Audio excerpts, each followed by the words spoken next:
김찬범 교수님을 소개하겠습니다. 교수님께서는 현재 건국대학교 경영학과 경영교수로서 타 시군에서도 지방의회 의원님 대상으로 예산 결산 교육을 다수 강의하셨습니다. 아침에 청사 들어오는데 두 가지 생각이 들더라고요.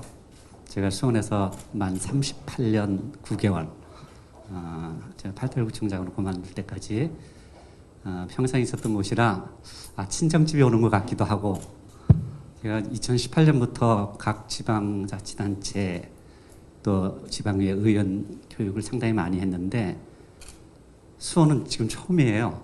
저는 그 행정자치부에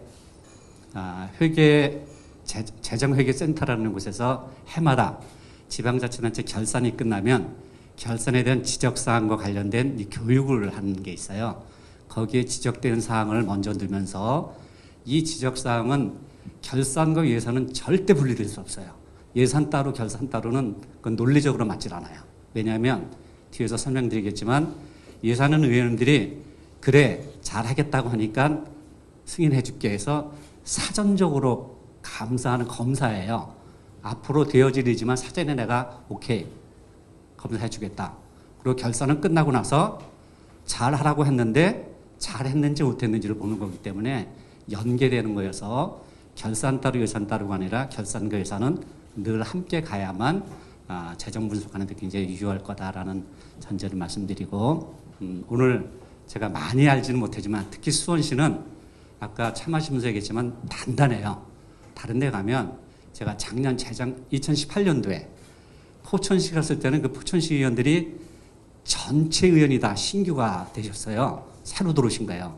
그래서 아침 9시부터 6시까지 8시간을 강의했는데, 그러니까 뭐라 그럴까, 이게 다져지지 않으니까 대화하기가 굉장히 쉽지 않았는데, 제가 수원은 그래서 떨리나 봐요. 이만 잘 다져지고 또 연계도 잘 돼 있고, 그래서 아는 범위에서 의원님들과 소통하고 또 모르는 거 있으면 저도 또 배워가도록 할 수 있는 그런 시기가 될 수 있도록 하겠습니다. 오늘 순서는 이제 예산 결산 개관부터 이제 마지막 차관 주요 사항까지 되어 있는데, 먼저 지방 재정이라는 개념이 확실히 이제 들어와야 돼요. 보통 우리가 전문적인 용어로 세입과 세출을 얘기할 때 세입이란 얘기는 모든 재원을 우리가 쉽게 얘기하면 돈이라고 얘기하죠.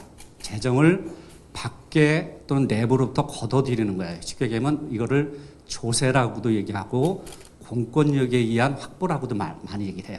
그래서 이걸 보통 우리는 세입이라고 예산에선 정식 명칭을 해요. 그럼 이걸 어떻게 공정하게 분배할 것인가? 이 영역을 보통 세출이라고 하고, 이 업무를 담당하는 부서가 주로 회계과예요.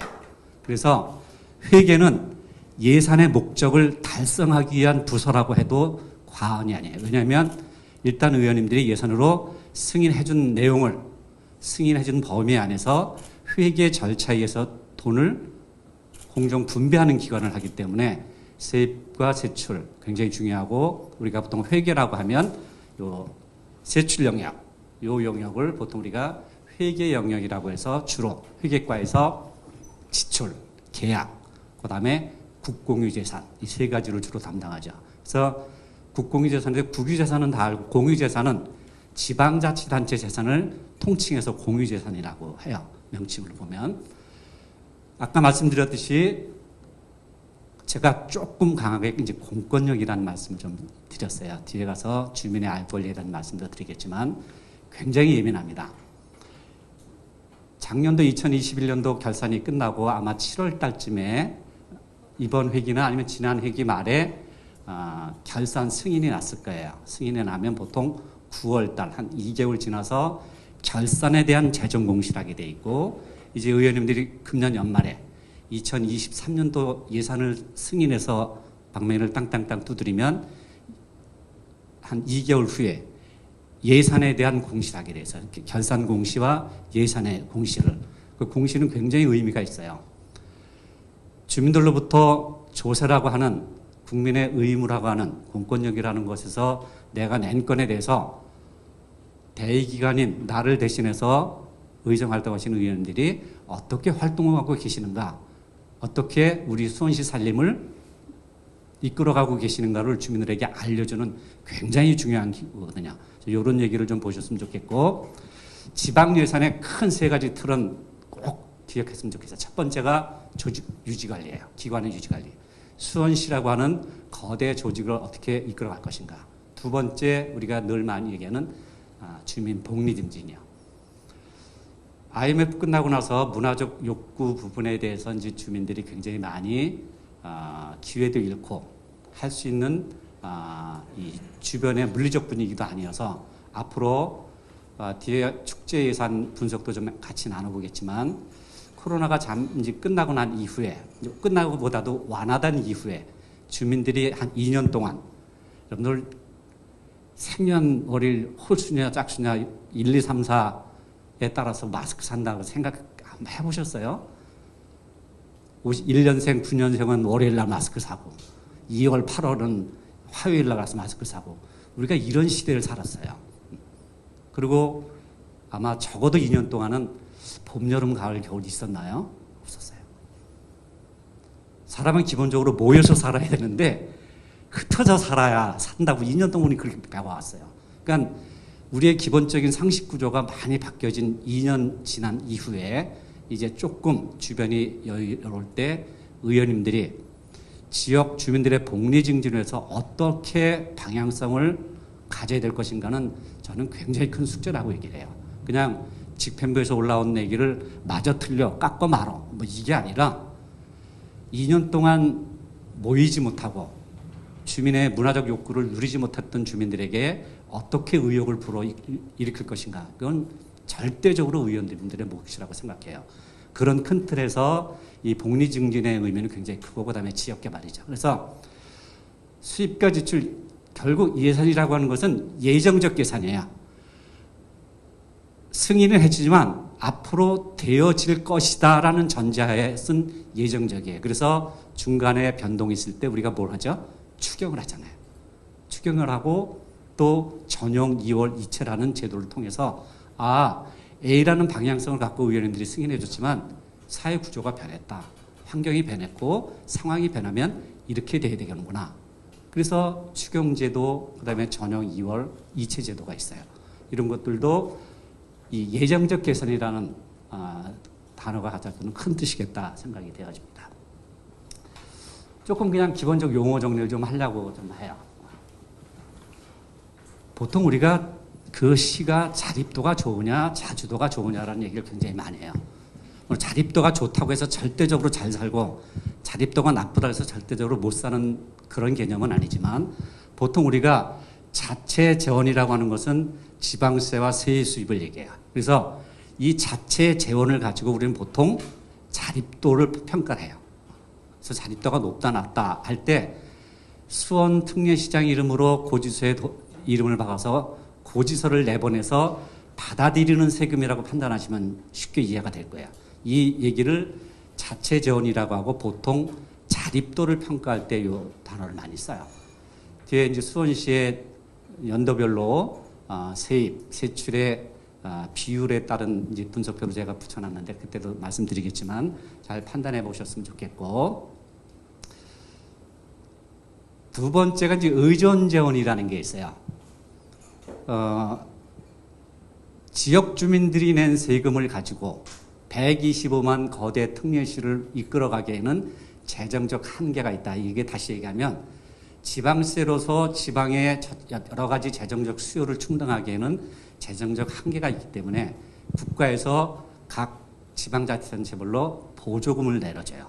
이걸 지방교부세라고 해요. 그래서 뭐 전문 용어까지는 알 수는 없지만 어쨌든 그 시에 지방 재정력 지수가 2를 기준으로 해서 1이 넘느냐 1이 안 되느냐, 여기는 인구도 들어가고 다 들어가요. 그래서 국가가 걷어들이는 전체 세금의 약 19.24%, 물론 여기에 종합부동산세, 담배, 개별 소비자세가 좀 포함이 되지만 그냥 보통 한 19.24%를 각 시군별로 재정력 지수를 평가해서 국가에서 주는 보조금을 지방교부세라고 해요. 2016년도죠. 제가 복지국장 할 때 경기도에 그때 국가로부터 보조금을 받지 못하는 6개 불교부단체가 있었어요. 수원, 성남, 과천, 용인. 또 어디죠? 화성. 하여튼 6군데가 국가로부터 보조금을 못 받았어요. 이유는 뭐죠? 재정이 건전하다는 논리로. 저는 그때 염태영 시장이 간부들 모아놓고 했던 얘기가 기억이 나요. 당신이 2010년도 수원시 들어왔더니 지방채 부채가 굉장히 많아서 내핍에서 건전화를 만들어 놨더니 재정이 건전하다고 국가에서 보조금을 안 주더라. 웃으면서 빚내서라도 사업을 해야 되겠습니다. 전 지금도 그 얘기가 잊혀지질 않아요. 그래서 지방교부세를 많이 받는다, 적게 받는다가 좋다, 나쁘다 개념이 아니라 우리 재정적 수요의 개념이 이렇다라는 걸 좀 아셨으면 좋겠고, 그래서 여기에 국가로부터 받는 지방교부세와 이제 경기도에서 받는 조정교부금, 여기에 요거를 보통 여기까지 해서 우리는 자주도를 평가할 때 이걸 써요. 자주도. 그래서 이제 특례시가 작년에 됐지만 저도 밖에 나가서 저는 재직 중에 특례시가 됐었으면 하는 바람이 굉장히 많았어요. 왜냐하면 그냥 수원 특례시 무슨 뭐 이 명태 이렇게 나갔으면 한 기대가 있었거든요. 그러면 그때 기대는 직원들 입장에서 직원들의 직위도 광역단체별로 올라갈까? 더 크게 수원의 재정 자립도에, 예를 쉽게 얘기하면 도비 있죠. 자동차 차등면, 그래서 자동차세 등록증 면허서 이게 도세인데 이거를 수원에서 잘 쓰면 재정력도 굉장히 커지고 이게 굉장히 큰 기대감이었는데 아직까지 거기까지는 안 갔지만 어쨌든 도로부터 받는 조정교부는 굉장히 중요하죠. 그런데 수원이 굉장히 잘하고 있는 게 이제 밑에 이 보조금이에요. 뒤에 이제 표가 나오겠지만 수원 같은 경우가 자립도가 지금 한 45%? 그죠? 44점 몇 %밖에 안 돼요. 그 타시에 가서 강의할 때 거대 도시 125만 수원 특례시도 자립도는 이 정도밖에 안 됩니다.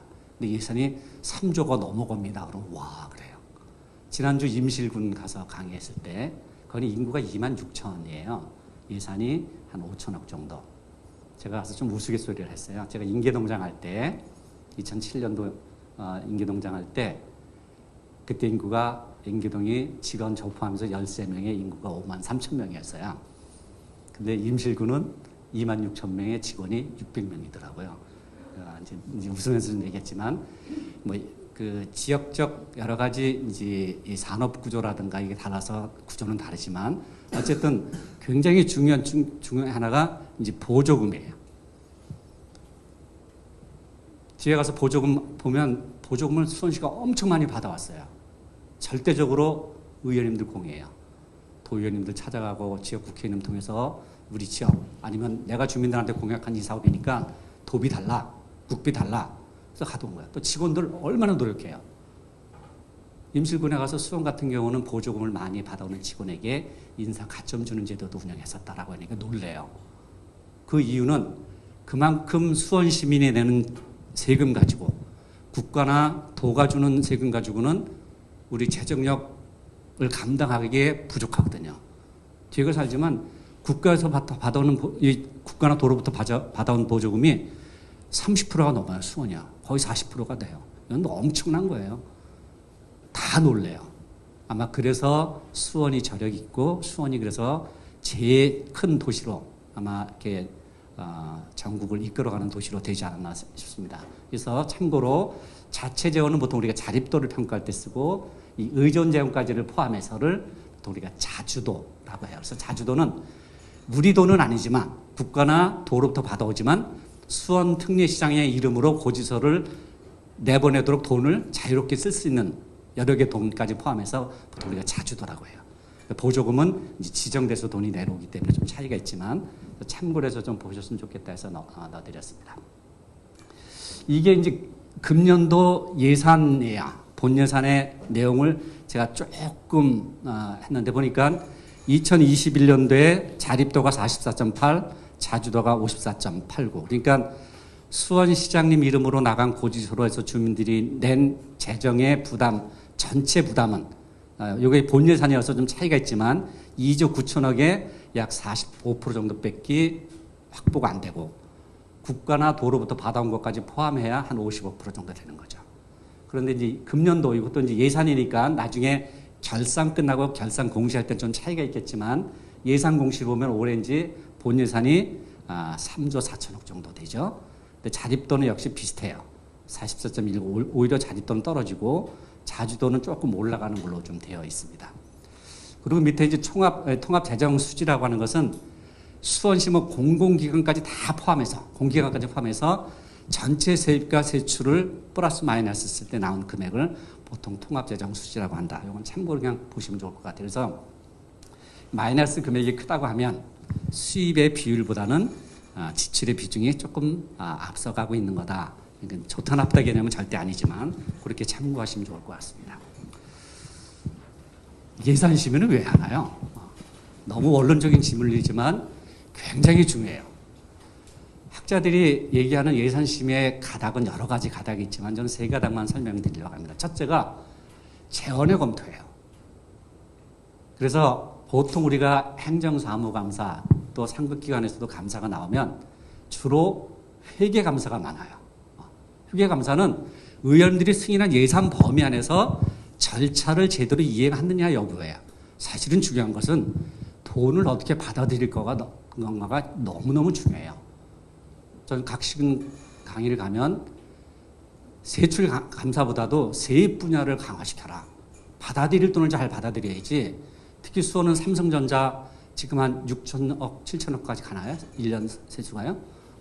수원은 삼성에 얼마나 예민합니까? 전 지금도 기억나는 게 고 심재덕 시장님 계실 때 백색가전이 저 밑으로 내려갈 때 수원 시민이 반대하던 거 혹시 기억나세요? 내려가면 안 된다고. 왜요? 재정 때문에 그래, 재정 때문에. 삼성이 부담하는 재정이 제가 알기로는 한 6천억 정도 되는데 엄청난 돈이죠. 그래서 삼성이 흔들리냐 안 하냐에 따라서 예민할 수밖에 없어요. 제가 임실 개병시 가서도 수원은 삼성전자가 1년에 보통 6천억 이상 냅니다. 놀래요. 굉장히 귀한 자원이죠. 그래서 중요한 게 재원을 검토하는 거죠. 그래서 예산 심의할 때도 돈이 들어오는 전제로 지출을 심의하는 거거든요. 근데 돈이 들어오는 전제가 소홀히 되고 나가는 것만 신경이 쓴다고 하면 혹시 세입부서에서 그럴 리는 없겠지만 수원은 구조가 굉장히 세밀히 잘 돼서 그럴 리는 없겠지만 작년에도 이만큼 들어왔으니까 올해도 이만큼 들어올 거야 라는 조금은 아니란 생각을 할 수 있지 않겠냐. 그래서 세입 분야도 세밀히 봐주셨으면 좋겠다 생각이 들고 두 번째가 이제 총액 결정이죠. 그래 2023년대는 3조 5천억 뭐를 근거로? 재원 검토를 근거로죠. 그 다음에 세 번째 가장 중요한 것 중에 하나가 이제 정당성이에요. 예산을 심사할 때 이 방향이 정당하냐죠. 물론 우리나라가 이제 정당 정치를 하기 때문에 정책적 의지가 안 담길 수는 없어요. 그거는 뭐 다 똑같아요.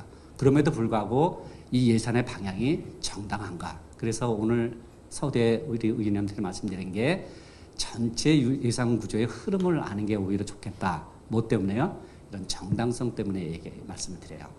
전 지금은 우리 수원시 의회 아니지만 모 의원이 얘기를 튀기자 자리에서 저하고 조금 다퉜던 일이 있어요. 뭐 단체에 나가는 예산인데 전액 다 삭감한 거예요. 그래서 의원님 이거 삭감하면 안 됩니다. 여기는 뭐 톡 놓고 얘기할게요. 보훈단체였었어요. 보훈단체에 계신 분들은 국가를 위해서 헌신하셨던 분이기 때문에 오히려 더 우리가 신경을 써야지 예산을 깎으면 저항이 굉장히 심할 겁니다. 제가 어떻게 가서 보훈단체 가서 말씀드릴까요? 근데 그 다음에 의원님 말씀이 굉장히 이제 좀 표현이 그렇지만 굉장히 저 개인적으로 얹어놨어요. 의원님이 잘랐다고 하십시오. 그러는 거예요. 이런 말이 되나요? 의원이 예산을 잘랐으니 보훈단체 가서 그렇게 얘기하라는 뜻이에요. 제가 굉장히 화났어요. 저는 이 공무원들 재직 중에도 제가 공무원한테 이렇게 반말을 잘 안 해요. 왜 집에 가면 다 가정인데 쓸데없이 반말 잘 안 하거든요. 근데 제가 그 의원님한테 조금 큰 소리를 냈어요. 의원님, 그따위로 그렇게 말하시면 안 된다고. 저도 실수했지. 그따위로 말해. 물론 나중에 살렸지만 예산을 만약에 그런 사고로 의원님이 물론 그 거기에는 여러 가지 함축된 의미가 있어요. 보조금을 주니 절차대로 잘 이행했어야 되는데 그렇지 못한 것도 다 들으셨겠죠, 의원님이. 당연하죠. 보훈단체 전체 골고루 잘 돌아가는 사업을 하라고 했는데 그렇지 못한 부분 아쉬움이 있어서 한 얘기 제가 충분히 이해하는데 혹시라도 그 얘기가 그 단체에 들어가면 그 단체는 어떻게 생각하겠어요? 그래서 이 정당성의 개념은 의원님들이 전체 구조를 잘 판단하셔서 어떻게 방향성을 갖고 할 것인가라는 측면에 제가 좀 지난 얘기까지 말씀을 좀 드렸습니다. 의원님이 예산 심의하는 거는 법적 권한이에요. 제가 임실군 강의 가서 놀랬던 게 하나가 있어요. 제가 이제 예산을 반영할 때 시장님 공약상 또 의원님들도 주민들한테 내가 의회에 가면 이러이러한 일을 지역 주민의 영역에 해서 주민들의 삶은 지금보다 조금 낫게 하겠습니다라고 공약을 하고 그 공약대로 밀어준 주민들 때문에 의원이 되신 거잖아요. 당연히 사업이 들어가야 돼요. 사업 요구도 하셔야 되고. 그런 얘기를 했더니 임실군에서는 의장님이 그래요. 의원들 공약사항도 예산에 반영을 해줘요. 그러는 거예요. 그래서 이게 어떻게 얘기를 해야 될지 모르겠더라고요. 굉장히 중요한 게 시장님이든 의원님들은 주민들에게 내가 이렇게 의회에 나가면 내가 살고 있는 지역을 더 크게 수원 지역을 지금보다 이러한 측면에서 좀 더 낮게 주민들의 삶을 높이겠습니다라는 전제로 주민들이 믿고 투표하시고 의회에 들어오신 거잖아요. 그래서 의원들한테 준 절대적 권한 중에 하나가 예산심의 확정권이에요. 예산심의도 하고 아까 총액 결정도 의원님이 하시는 거예요. 그 다음에 의원님들이 확정한 이 예산의 결산도 의원님들이 승인하는 거예요. 왜요? 그래 잘 쓰겠다고 하니까 약속 믿고 승인해주고 끝나고 나서 잘 썼나 안 썼나 검토하는 거죠. 이 지방자치법 41조는요 너무너무 중요한 얘기예요. 물론 뒤에 행정사무감사도 중요하지만 예산은 지역 주민들의 삶의 질하고 직결돼요. 아까 요 옆에서 우리 저 직원하고 얘기하면서 퇴직 후에도 이렇게 일을 하고 있으니까 보기 좋네요라는 쪽으로 얘기하기는 제가 그랬어요. 그래서 소일거리가 있으니까 좋다고. 제가 소일거리가 얼마 될지 모르지만 퇴직하고 나니까요. 이 개인 삶을 돌아보면 뭐 학교에서 뭐 강사를 받고 있긴 하지만 제가 받던 그 외에는 많이 떨어져요. 그러니까 제 개인적 삶의 질은 이제 주머니를 자꾸 이렇게 손을 넣어보게 되거든요. 지역 주민이 의원님들한테 바라보는 욕구가 이런 거예요. 내가 지금 이렇게 어렵게 살고 있는데 문화적 측면이든 경제적 여유의 측면이든 자꾸 주머니에 손을 주민들이 넣게 된다고 하면 의원님들은 돌아보셔야 돼요. 왜요? 그거 믿고 의원님들 의회에 진출하게 주민들이 약속을 이행토록 한 거거든요. 그래서 이 의미는 예산심의 확정, 결산심의라고는 두 줄의 항목이지만 우리에게 전해주는 의미는 굉장히 크다 보시면 될 것 같고. 그래서 저는 가끔 그래요. 의원님 예산심의 왜 하시죠? 그럼 질문이 너무 도발적이니 가만히 계세요. 의원님이니까 하시는 거예요. 그래서 누구도 못해요. 의원님이니까 하시는 거예요.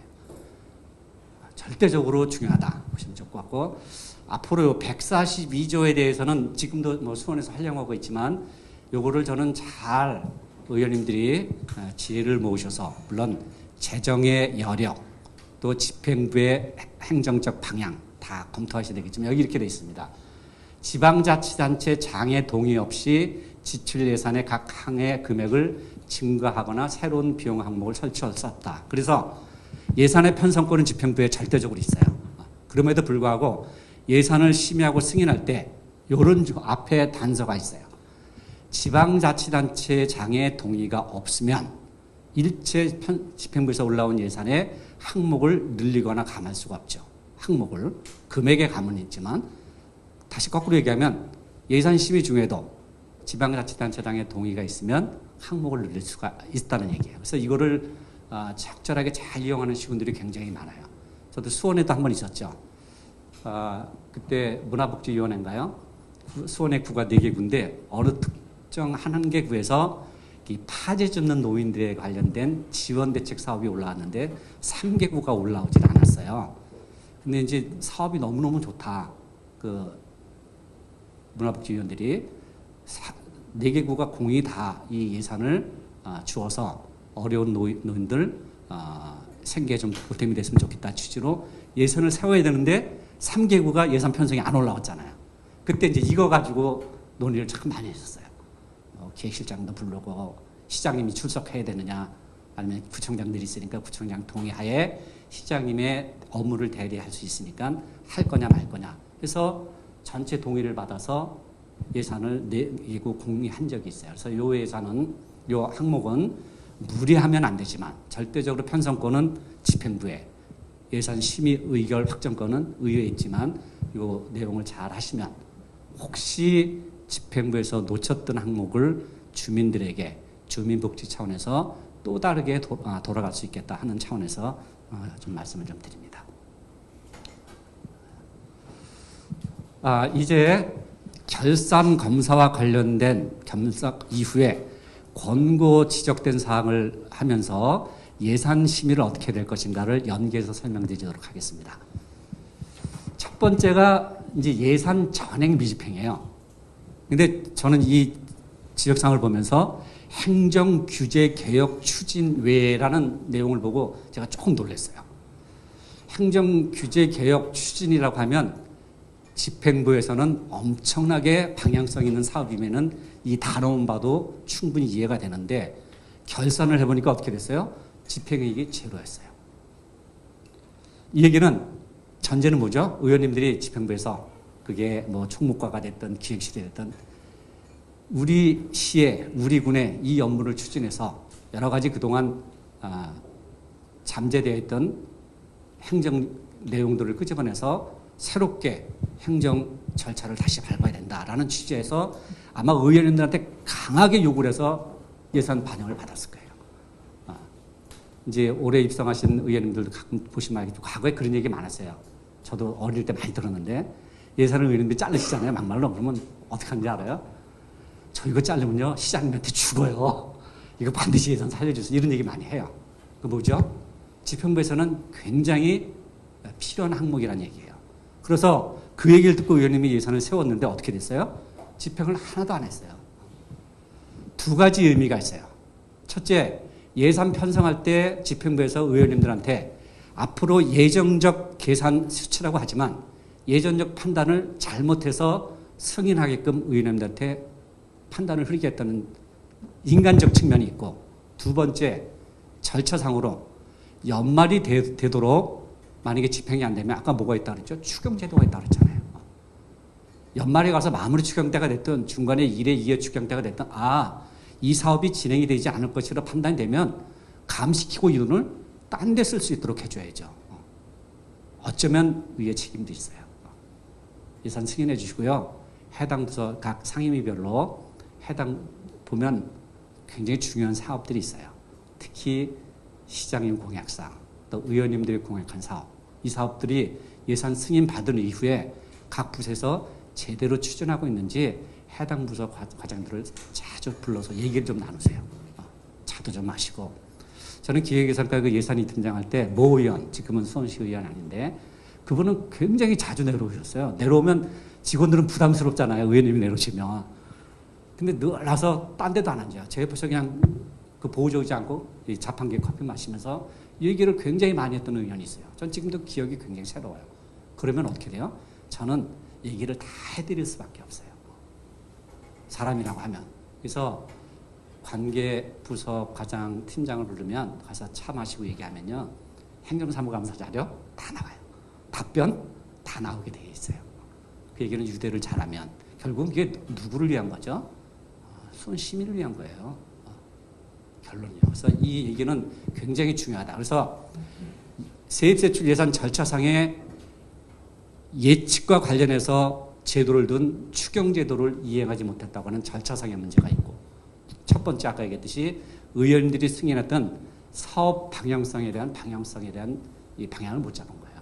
큰 두 가지가 있다. 그래서 앞으로 예산 승인하실 때도, 예산 심사하실 때도 각 부서별로 늘 미집행 사업이 많은 부서, 특히 불용액이 많은 부서는 한 번쯤은 이런 것들이 특별한 문제가 없는지 한번 보시면 굉장히 유용할 것 같다. 그 다음에 이제 균형 있는 세입세출 편성이에요. 사실은 우리가 재정이 건전하다, 재정이 효율적이다라 판단은 이 정성적이기 때문에 수치로 판단하기는 쉽지 않아요. 재정 자립도가 45%밖에 안 되니까 야, 시민이 낸 세금이 50%도 안 되는데 그것이 잘 돌아가? 수원처럼 잘 돌아가는 데 있나요? 그래도 3조 5천억 이하의 돈을 의회 승인받아서 하잖아요. 그러면 적어도 우리가 생각하는 게 있어요. 수입이 이만큼 들어오면 지출도 이만큼 해서. 우리가 의회에서 승인하는 예산은 사업 예산이 아니에요. 사업자가 자재를 사서 공장을 돌려서 나중에 생산물을 가지고 이득을 내는 그런 생산 공장이 아니거든요.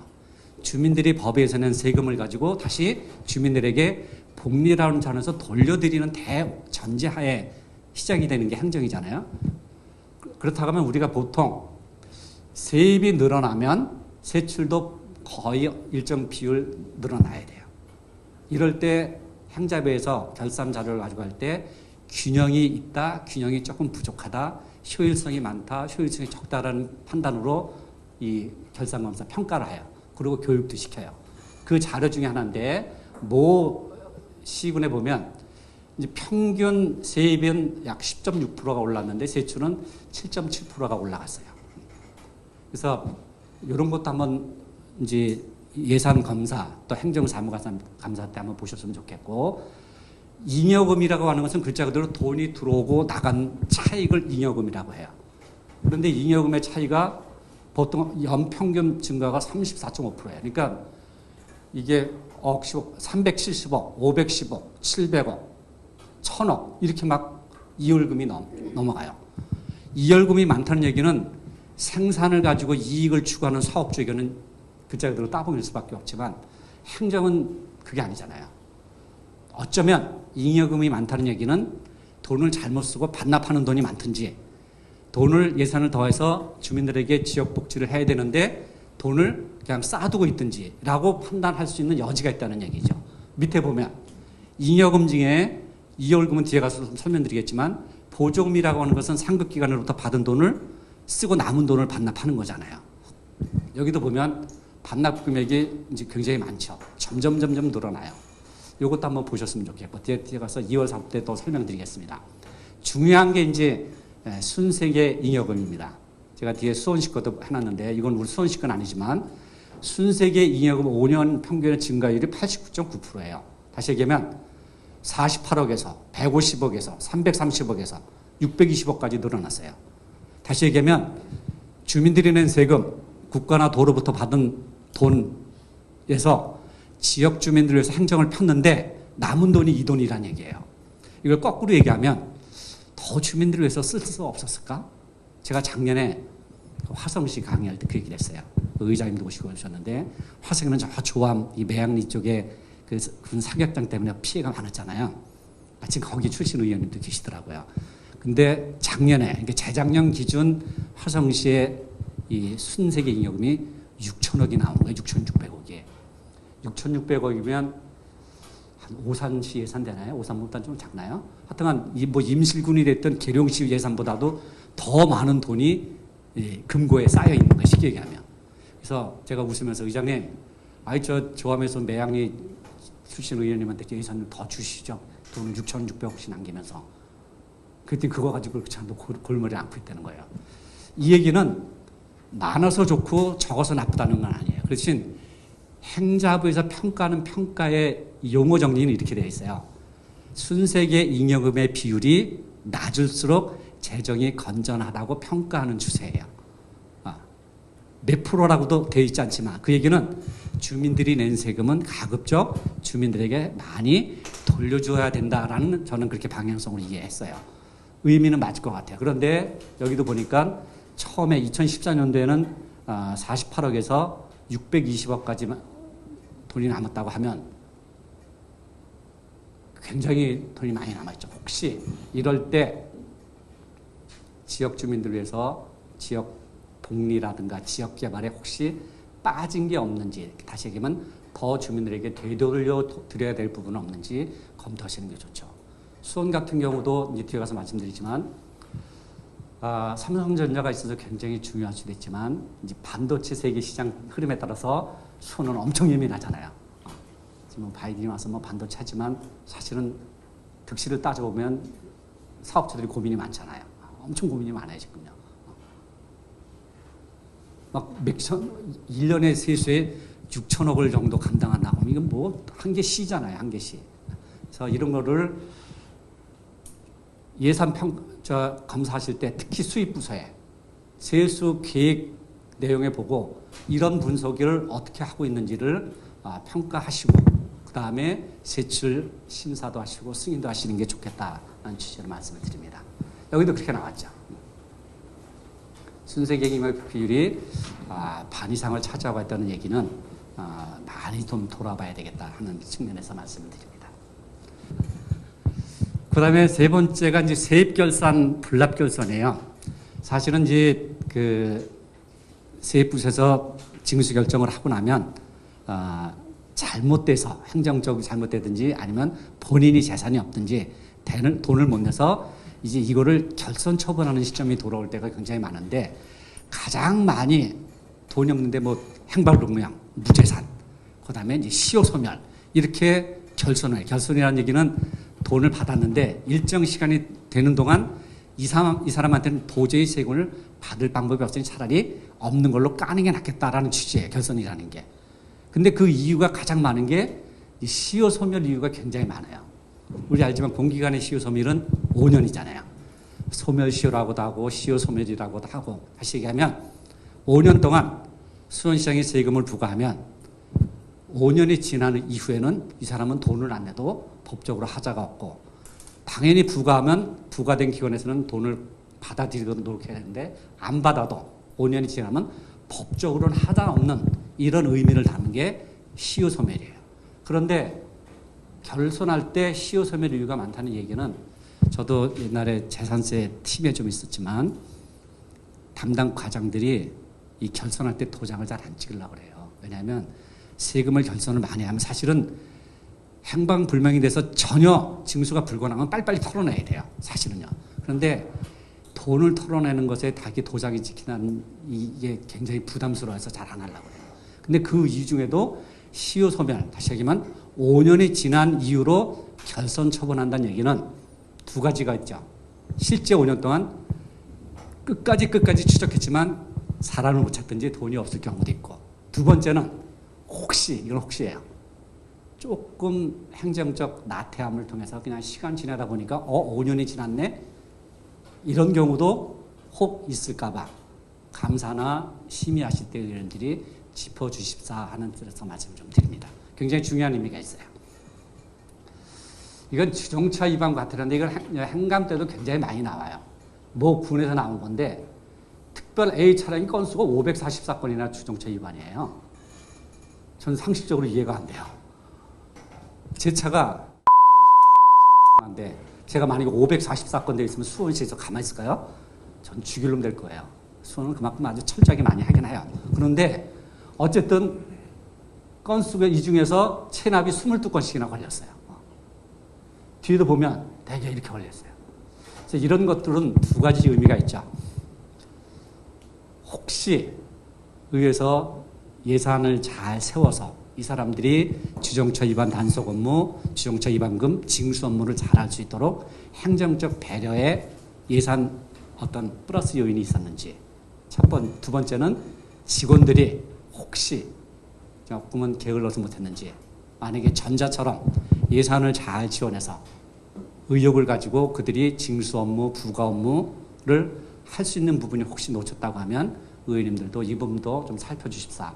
우리는 보통 민화권이 많으면 왜 못 걷었어지 못 걷은 이유에 대해서는 사실 조금 인색해요.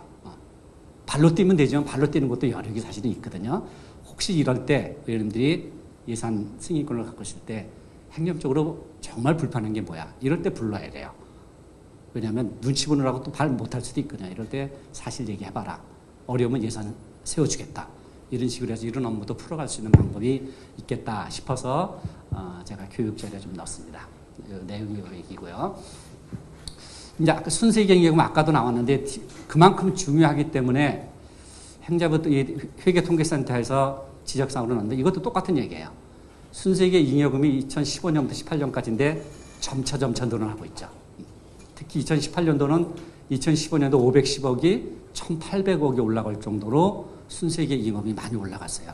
그래서 그럴 수 있죠. 예상치 못했던 돈이 많이 들어올 수 있어요. 수원 같은 경우 뒤에 보면 2018년도 제가 결산서를 보니까 삼성전자의 호황으로 전년도 대비 1,000매덕이 들어와서 거의 6천억의 세수가 됐다. 그래서 재정이 좋아졌다는 그 담당자 의견 쓴 게 이제 뒤에 소개해드리겠지만 그럴 수도 있죠. 그래서 많다 적다가 나쁘다 좋다는 절대 아니에요. 단 효율성 건전화 측면에서 순세계 잉여금의 비율이 세입세출 비율에 가장 근접하도록 낮을수록 좋다라고 행자부에서 평가하는 이유는 아까 얘기대로 조금 더 이 돈을 지역 주민들에게 복리 차원에서 돌려드리는 예산의 반영이 있었으면 좋겠다는 취지도 있을 거고, 물론 걱정되죠. 만약에 수원에서 삼성전자가 반도체가 만약에 휘청해봐요. 그럼 몇천억이 순식간에 날아가는 거예요. 그래서 이런 걸 대비해서 예산을 편성하는 행정의 책임자인 수원시장, 특례시장께서는 이런 걸 염려할 수도 있죠. 그래서 이런 것들은 의회하고 집행부하고 늘 얘기를 해서 어느 적정성까지 갈 거냐. 그래서 순세계 잉여금이 일어나는 두 가지예요. 딱 두 가지. 예기차는 세입이 들어오든지 예기차는 세입이 들어오면 좋아요. 그런데 제가 아까 세입 분야를 감사를 좀 많이 보라는 이유는 혹시 세입 개수 착오로 이렇게 되면 이제 문제가 달라지는 거예요.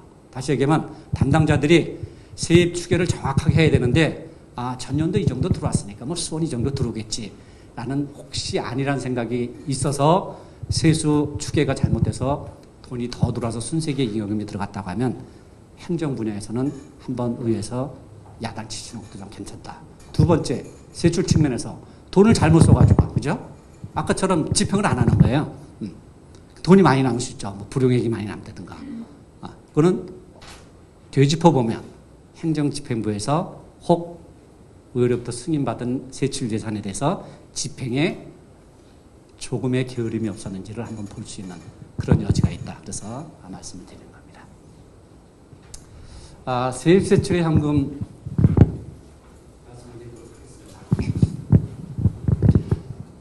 우리가 보통 다루는 예산은 세입세출 예산 원칙에 의해서 다뤄요. 하지만 그러지 못한 돈들이 굉장히 많이 있죠. 예를 들면 제가 트럭을 몰고 가다가 수원에 있는 가로수를 들이받았어요. 가로수는 수원시 재산이에요.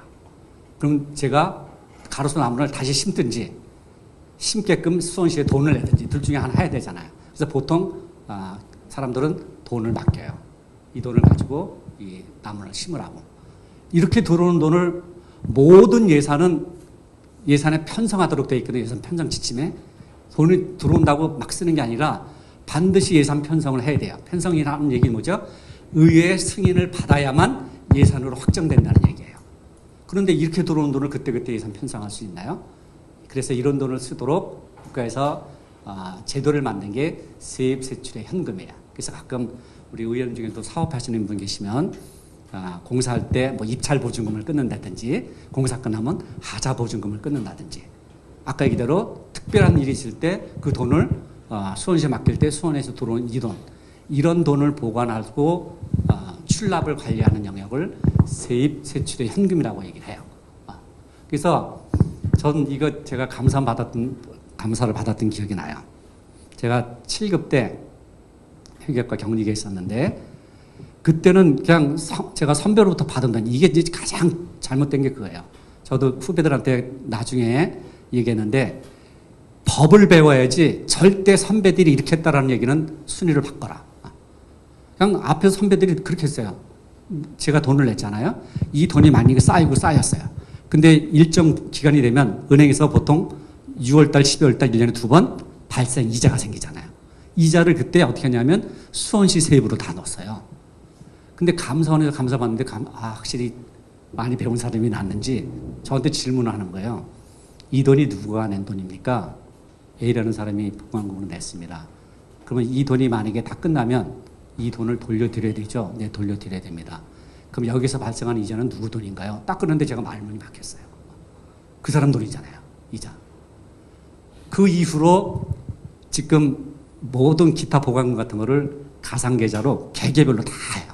그래서 기간이 지나서 이 사람이 요청하면 또 기간이 끝나면 돌려드려야 될 때 그 사람 계좌에 그 사람이 낸 금액 플러스 발생하는 이자까지 다 돌려드리도록 이렇게 하고 있어요. 이 얘기가 이제 그 얘기예요. 일정 회기가 끝나면 반환해 줘야 되는데 반환해 주지도 않고 또 이게 일정 시간이 지나면 또 시효 소멸이라는 제도가 있어서 이런 것도 굉장히 부딪힐 수가 있거든요. 그래서 세입세출의 현금도 혹시 이제 행정사무감사나 이제 결산 심사 승인하실 때 이런 내용 이제 추계가 다 올라올 때 이런 것들도 한번 보셔서 이 빈도수가 이 보강금 증가액 대비 지출액의 비율이 굉장히 차이가 많이 나는 항목에 대해서는 의원님들 한번 좀 보셔서 혹 놓쳤다고 하면 되돌아볼 수 있도록 하시면 좋겠다 싶습니다. 그다음 이제 2월 사업이죠. 아까 예산의 원칙은 모든 예산은 총계주의라고 해서 예산에 반드시 편성을 해서 하고 회계연도 독립의 원칙에 의해서 매년 1월 1일부터 12월 31일까지 들어온 돈은 그 돈을 가지고 그에 써야 돼요. 이게 회계연도 독립의 원칙이에요. 단 예외 조항 중에 아까 제가 2월, 이체, 전역 이런 얘기했어요. 대표적인 게 2월이죠. 다시 얘기하면 2022년도 의회로부터 승인받은 이 예산은 올해 다 써야 돼요. 올해 들어온 세입 가지고. 그런데 사업을 하다 보니까 예기치 않은 일이 발생하죠. 대표적으로 보상금 나가는 것, 특히 도로공사할 때 어느 집을 분명히 그 터를 매수해서 집을 부셔야 돼요. 그런데 주인들이 어떻게 하죠? 나를 밟고 지나가기 전에는 절대 보상 협의 안 해주겠다 해서 못하는 경우가 많아요.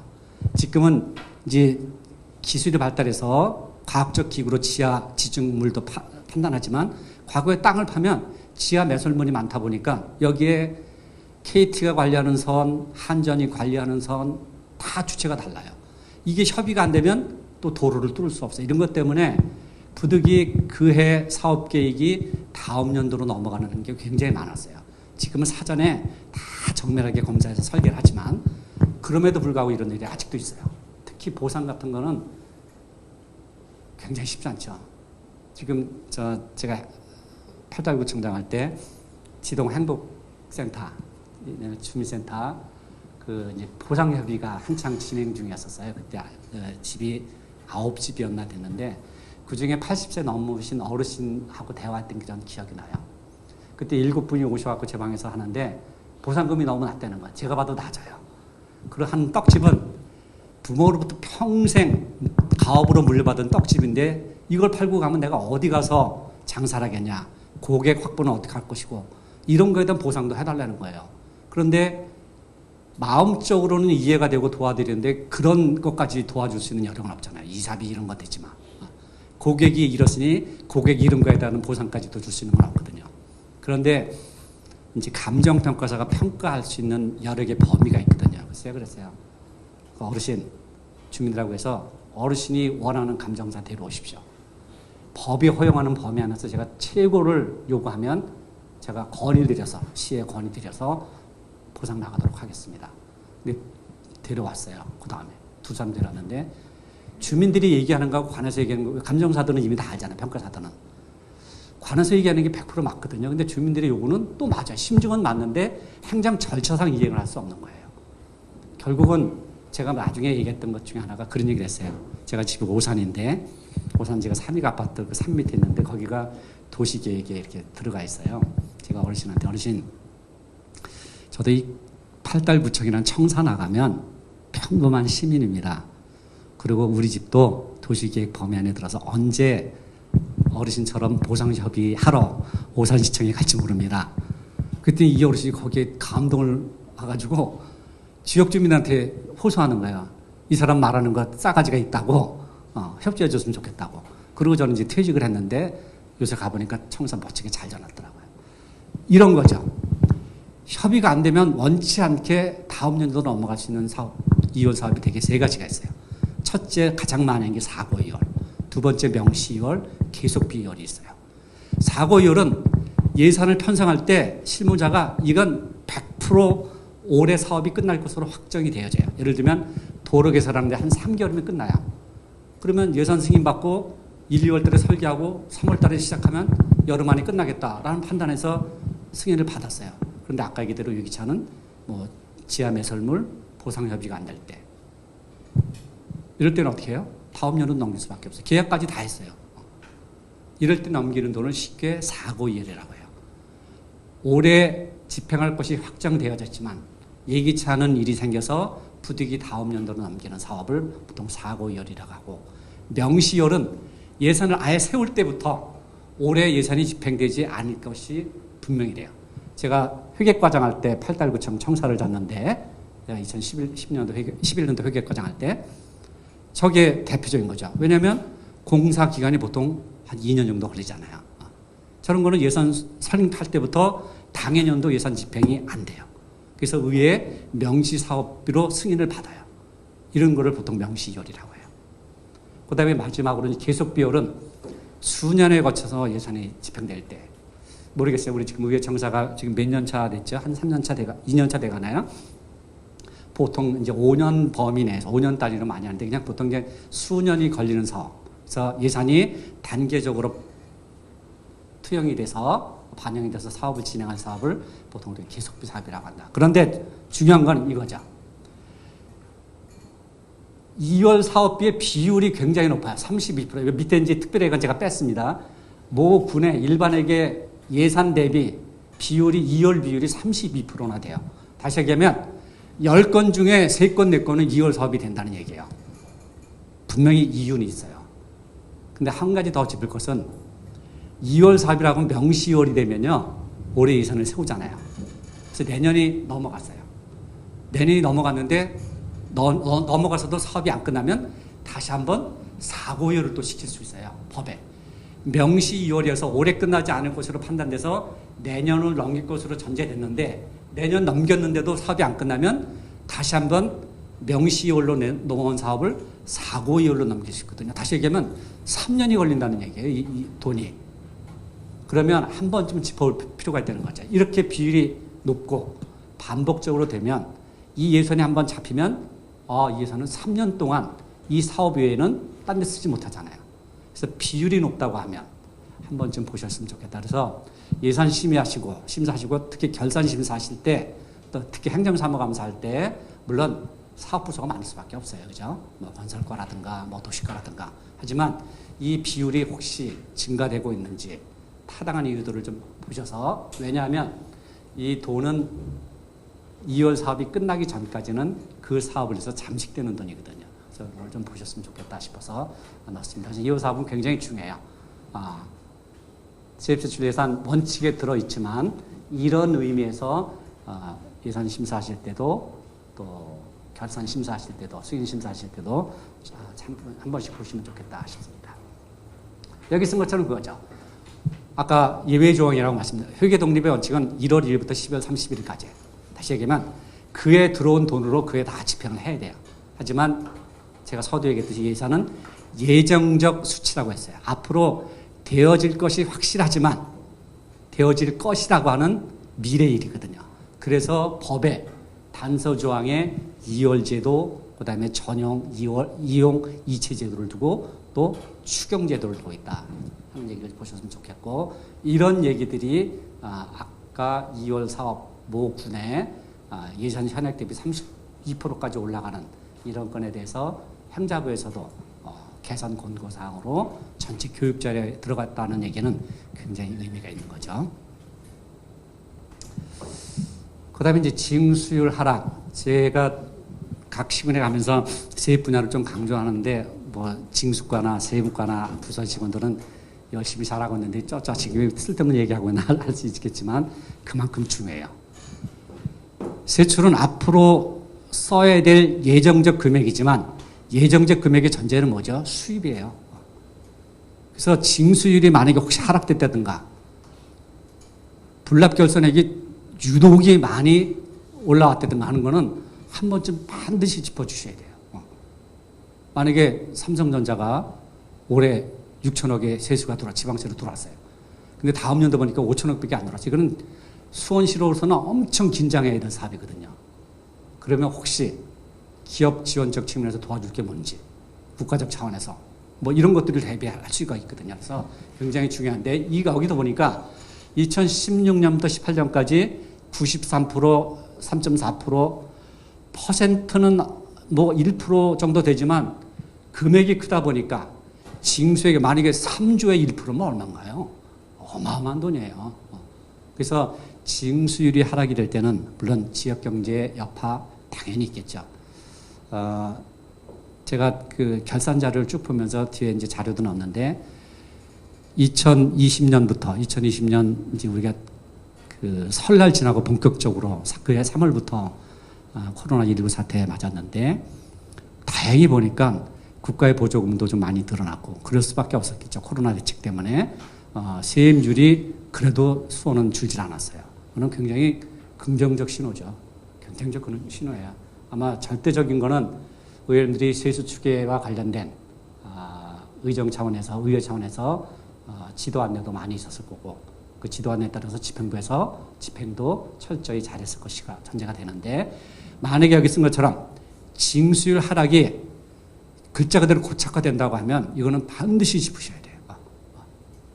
왜냐하면 재정 공시에서 특히 결산 공고가 나가면 이제 2021년도 거를 아마 이제 의회에서 승인하셨을 테니까 아마 9월 달쯤에 아마 이제 결산 공시가 될 거예요. 그래서 2021년도께 제가 수원 홈페이지에 보니까 아직 안 떠 있는데 아마 9월쯤 뜰 것 같은데 거기에 보면 수원 시민 1인당 부채까지 다 공시하게 돼 있어요.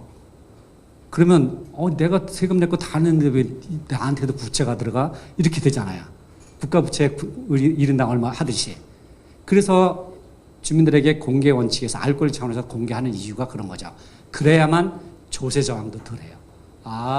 이러이러한 사업을 하기 때문에 내가 돈을 냈지만 부득이 지방채도 끌어와야 되고 할 수밖에 없구나. 이런 것들을 이해시키도록 하는 차원에서 재정 공시를 하게 되어 있는데 특히 이런 부분들도 잘 보셔서 의원님들이 하시면 좋겠다 싶고 사실은 뭐 재산 압류 이런 것들은 철저히 잘하죠. 너무 잘해요. 그럼에도 불구하고 잘 안 들어와요.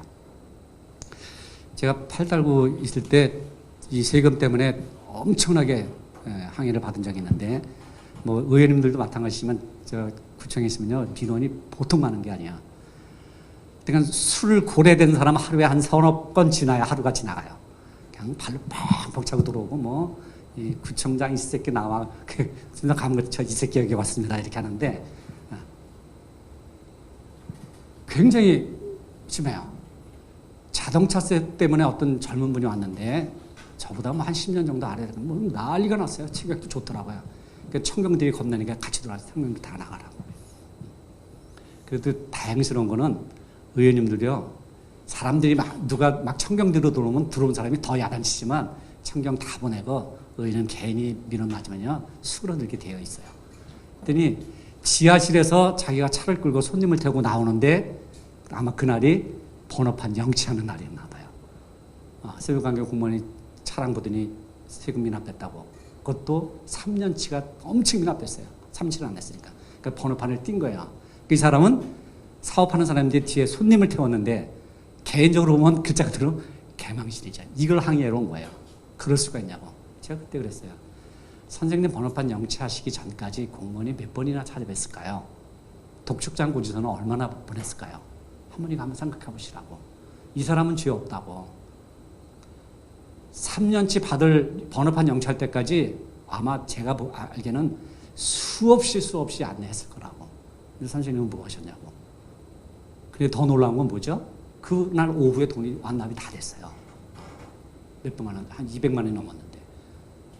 이런 게 굉장히 많아요. 그래서 압류 이런 것들은 잘함에도 불구하고 그럼에도 불구하고 잘 되질 않아요. 그래서 이 얘기는 거꾸로 얘기하면 저 뒤에 이제 공무원도 계시지만 우리 의원님들 공무원 등 많이 두드려 주셔야 돼요. 그래서 필요한 게 뭐냐 좀 이렇게 자긍심을 가지고 일할 수 있도록 예산 필요한 게 뭐냐 이런 것도 좀 여쭤봐서 그래 예산 세워서 해줄게 이런 것도 의원님들이 좀 하시면 저는 굉장히 좋겠다 싶어요. 야단만 치지 마시고요. 이제 집행과다 잔액과다는 해마다 특히 행정사무감사 때마다 나오는 단골메뉴예요. 그런데 이게 중요한 이유는 아까 얘기대로 뒤에 순세계 잉여금 증가에도 영향이 되고 순세계 잉여금의 증가폭이 커지면 정당하게 주민복지를 위해서 예산 집행이 혹 게을릴 수도 있다는 퀘스천 마크가 붙기 때문에 굉장히 중요한 거예요. 그래서 법적으로 마무리 추경까지 해놨잖아요. 마무리 추경 때 감시키라 이거야. 그러면 불이익이 줄거든요. 근데도 안 돼요. 이거는 가끔은 혼내주셔도 돼요. 이런 거는. 이제 부득이한 경우가 있죠. 특히 뭐 해외 자매도시 같은 데는 연말까지도 예측을 못하니까 그렇게 특수한 상황 외에는 대개 11월 말 되면 이 예산 집행이 가능한지 안 한지 대개 알게 돼요. 그 얘기는 그 이전에 사업은 거의 완료 시점에 단계에 들어간다는 얘기죠. 그러면 내년도 본 예산 낼 때 마무리 지경 같이 올라가잖아요. 그때 정리하면 되는데 생각처럼 이게 잘 안 되더라고요. 해마다 올해도 행감 때 보면 이 불응액 단골 메뉴는 또 올라올 거예요. 그럼에도 불구하고 끝없이 이거는 해야 되고. 왜냐하면 어쨌든 이런 것 때문에 늘 혹시나 여기에 이제 관행적이라는 얘기를 썼는데 관행적 표현이 어쩌면 행정용어로는 저는 굉장히 적절한 표현인데 우리 사회에서 관행은 뭐죠? 게으른 거잖아요. 그죠? 이게 굉장히 중요해요. 관행처럼 되었다는 얘기가 어쩌면 온정주의적 우리 문화권에서는 굉장히 합당한 용어인데 지금 시대 관행적으로 얘기하면 지금 20대, 30대는 뭐라고 해요? 게으르다고 얘기해요. 그 친구들은요. 지금 20, 30대 젊은 세대들 얼마나 많이 빨리 변하나요? 어제 뉴스 보셨나요? 공무원 응시율이 막 70몇 대까지 갔다가 얼마 전에 25대 1까지 떨어졌다고 하잖아요. 또 당일날 시험 응시율도 막 70몇 %로 막 떨어져요. 지금 밖에서 나오는 얘기예요. 이제 공무원 앞으로 채용 시험 없이 그냥 무시험 채용한다는 얘기까지도 나올 정도로 시장이 그렇게 빨리 변해요. 대상이 누구죠? 대개 다 젊은 층이에요. 이유를 물어보면 하나부터 열까지 돈이에요. 그렇죠? 제 사회 녀석도 국세청 말단 구급 직원인데 아버님 옛날에 어떻게 사셨어요? 그래요. 제가 78년도 고등학교 졸업했으니까 그해 고등학교 졸업하면서 시험 보고 78년 11월 21일 날 공무원 첫 발령을 받았는데 전 지금도 첫 월급 본봉 기억이 나요. 88,500원. 짜장면 300원 할 때. 돌이켜보면 굉장히 많이 좋아졌죠.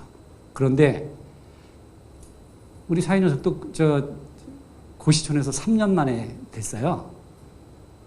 사돈어른은 엄청 좋아하거든요. 근데 월급을 딱 받아보니까 최저임금보다 안 되거든요. 이게 세금 띄고 나니까. 저한테 와서 그래요. 아버님 어떻게 사셨냐고. 그냥 그렇게 살았다고. 지금 굉장히 시대가 많이 변하고 있어요. 그런 시대 중에 어느 젊은이가 어디에 들어와요? 공직에 들어오잖아요. 그래서 굉장히 지금 아마 의원님들도 사무국 직원들 한 30명 되나요? 나이 어린 사무국 직원들 옛날식으로 대하면요. 속으로 아이씨 저 꼰대 그래서 그래.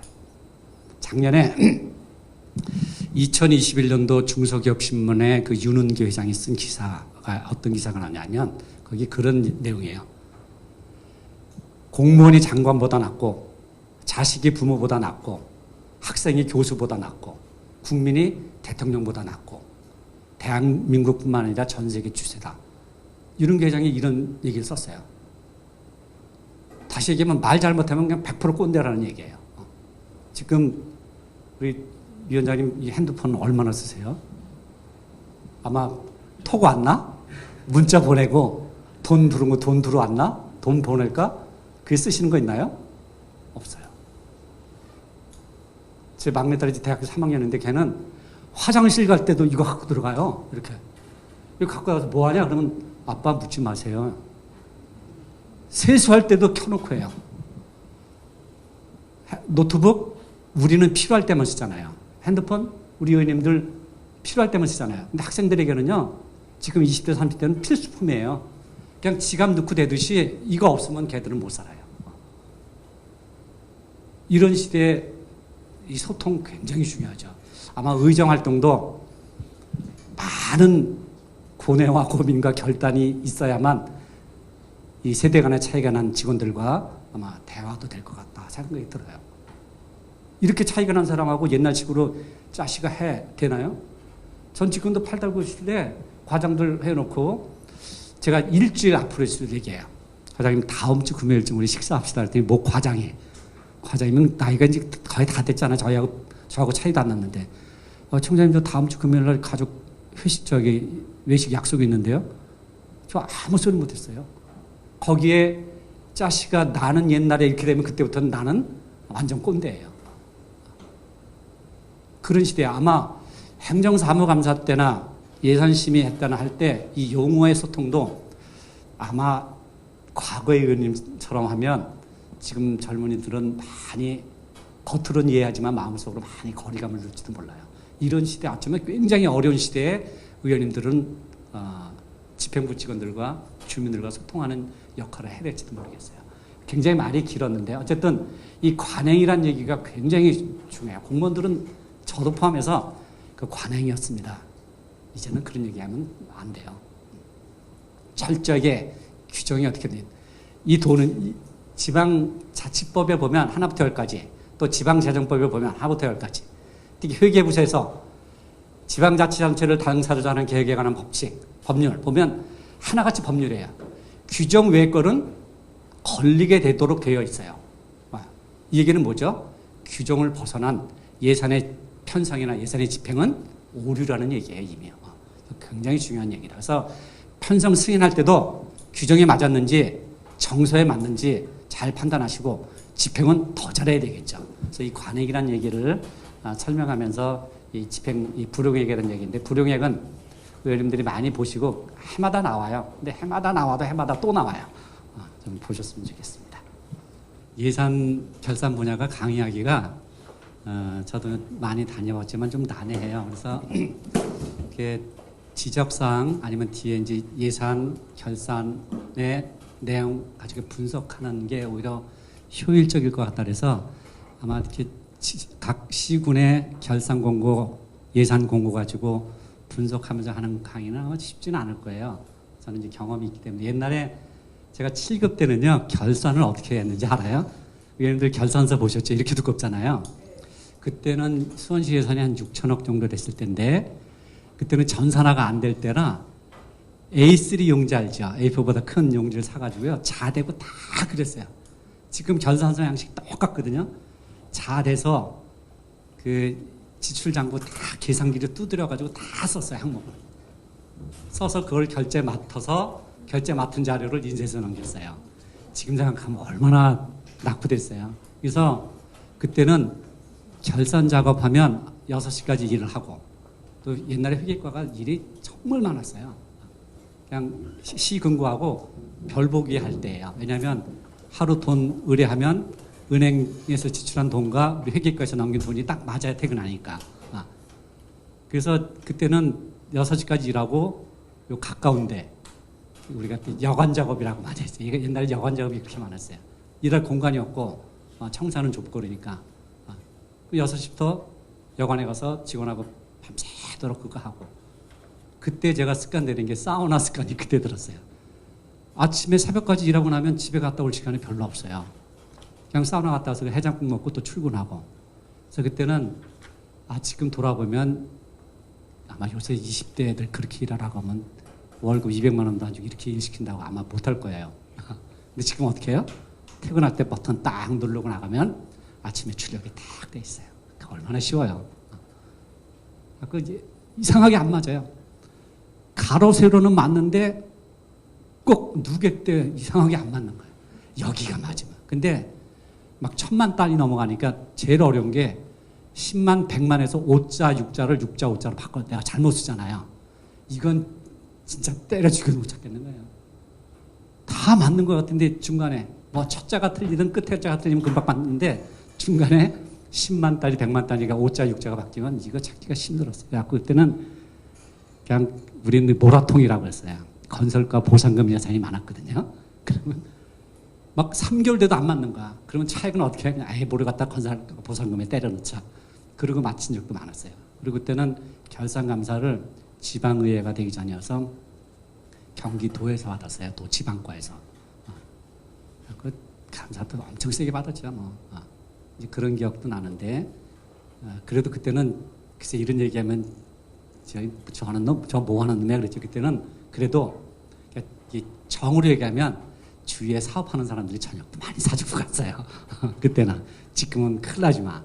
막 그래서 버텼던 것 같고, 직원들도 고충을 알아서 퇴근하고 나면 뭐 음료 바카스도 사오고 와서 설렁탕도 사가고, 한쪽 저쪽에서 또 고수도 또 쳐주면서 우리 밤새는데 도와주기도 하고.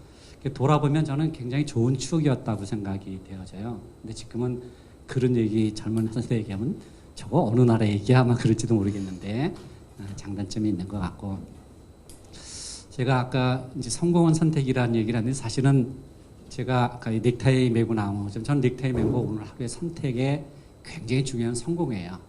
우리가 보통 성공 얘기하면 이게 치열한 싸움을 전제로 하잖아요. 왜냐하면 내 상대방을 막말로 무너뜨려야만 내가 성공이란 반열에 들어가니까. 근데 꼭 그렇지 않아도 내가 하루에 제가 오늘 무슨 옷 입고 갈까? 오늘 아침에도 그런 거예요. 어제 저녁 때 와이프가 와이셔츠 때리면서 하얀 거 파란 거 분홍색 데려놨으니까 마음에 드는 거로 입으라고.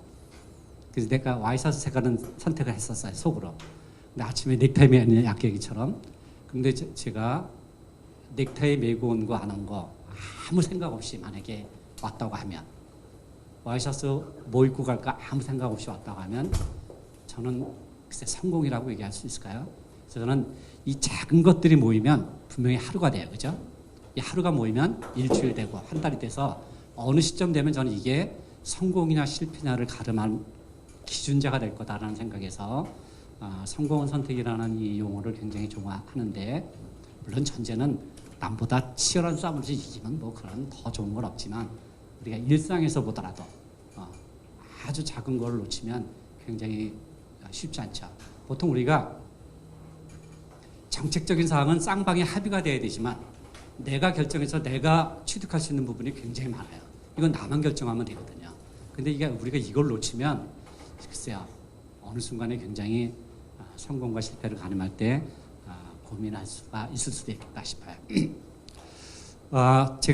제게 두어진 시간이 오늘 2시간, 월요일 날 2시간이어서 오늘은 주로 지적사항 위주와 뒤에 조금 용어 정리하고 다음 시간에는 수원시 자료를 제가 뒤에 많이 넣었어요. 예산 결산 분석한 거를 그거 위주로 하면서 수원시의 예산의 흐름이 어떻게 가는가 얘기하면서 뒤에 가서 예산 결산의 차관사항 같은 것 이런 것들을 같이 나누면 좋을 것 같습니다. 아까 세수와 관련된 얘기도 많이 했지만 지방세에서도 이 감면 대상이 많아요. 이 비과세 감면 대상이 많은데 여기에도 사실은 오류가 굉장히 많아요. 여기 모 시군인데 여기에 보면 징수액 전체 감액이 약 3.6%또 11.6% 이렇게 차지하는 율이 나와요. 아까 제가 자립도 자주도 얘기하면서 자체재원, 의존재원 얘기를 했어요. 특히 자체재원은 수원 시민들이 낸 세금이에요. 고지서에 의해서. 이 돈이 혹시 세금을 부과하는 기관에서 감면 대상인지 비감면 대상인지를 분리하지 못해서 부과했다가 나중에 비과세 대상으로 빼고 감면 대상으로 뺐을 때 자주재원 확보라는 측면에서는 한 번쯤 되돌아봐야 돼요. 그래서 세무 영역, 징수과 영역을 혹시 예산 심의하고 결산하실 때 아까 얘기했듯이 특정인이 그러니까 납부 안 한 결손 대상이 많은 영역, 비과세 감면 대상 영역 이런 것들을 보시고 특히 징수율의 연도별 하락 비율 이런 것들을 큰 덩어리로 보시면서 방향성을 맞추시는 게 굉장히 좋겠다 싶어서 좀 넣었습니다. 예산 심의할 때 가장 어려운 것 중에 하나는 이제 보조금이에요. 보조금 특히 두 가지인데 상급기관으로부터 받는 보조금이 있고 지방 보조금이라고 해서 우리 수원시가 수원시 각 단체에 나가는 보조금이 있어요. 그런데 국가로부터 받는 보조금 중에 많은 비율이 특히 사회복지 영역이에요. 근데 사회복지 국가에서 나오는 이제 보조금의 내시 시간이 내시라고 하는 것은 공포되진 않았지만 내적 자료가 내려오는 걸 보통 우리가 내시라고 하죠. 실제는 돈이 수원시 통장에 들어와야만 확정된 돈이에요. 그런데 이게 대개 국가기관은 연말에 많이 내려와요. 이제 올해 연말에 보시면 2023년도 예산 심사 막 하는데 수정 예산안이 막 올라와요. 수정 예산. 그게 뭐냐면 예산안을 다 짰는데 내시는 됐는데 확정이 안 됐던 것. 또 내시 됐는데 내시가 늦게 내려온 예산에 편성해야 되잖아요. 왜냐하면 국가에서는 지방자치단체가 11월이든 12월이든 속된 말로 걔들 신경 안 써요. 있는 돈 내려보내고 내년도 쓰라고 내려와요. 그러면 어떻게 해요? 부랴부랴 예산과에서 각과부터 수정 예산을 다시 받아서 수정 예산안을 위에 다시 올려요. 아마 올해 이제 경험하실 텐데 국가로부터 받는 보조금은 실제 확정된 거는 수원시 통장에 돈이 들어왔을 때 집행이 돼야 되는 게 원칙이에요. 그런데 내시는 앞으로 이러이러한 보조금이 내려갈 것이다라는 공문이 오지만 확정된 건 아니에요. 이걸 보통 우리는 내시라고 얘기해요. 공포되지 않은 것.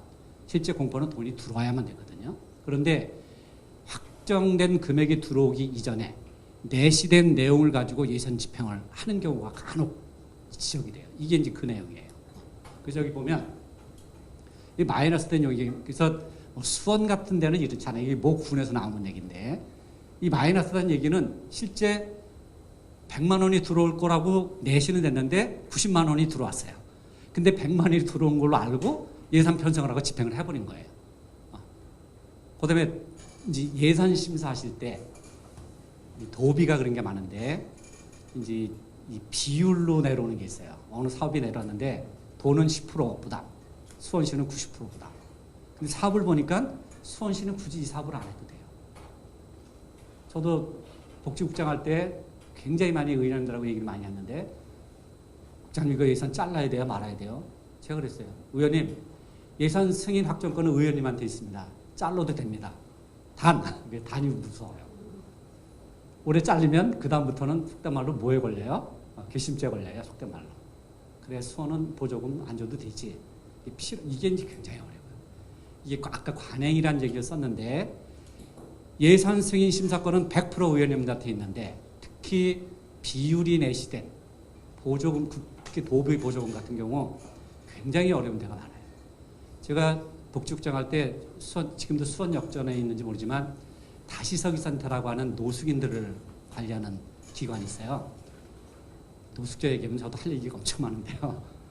거기에 도에서 도 부담 10%, 수원시 부담 90% 사업이 내놨어요. 제가 봐도 기가 막혀요. 의원님들이 웃으시더라고요. 이거 어떻게 해야 됩니까? 의원님들이 봐도 기가 막혀요. 근데 생색은 자기들은 10% 내고 생색은 어디서 내요? 도에서 다 내요. 행사 끝나고 사진 찍으라면 수원시는 그냥 구청에 가서 이 프랑카드나 찍고 있는 거예요. 이렇게. 자기들이 다 했다고. 돈은 누가 됐는데요? 수원이 됐는데. 이게 이제 31개 공통이죠. 도의 특수한 사업 때문에 31군 시군에 공통으로 나가지만 수원 같은 데는 사업이 크게 안 해도 된 사업들이 내려올 때가 있는데 이게 100% 내려오는 것도 아니고 수원시 자부담 비율이 있을 때 이게 이제 굉장히 힘들어요.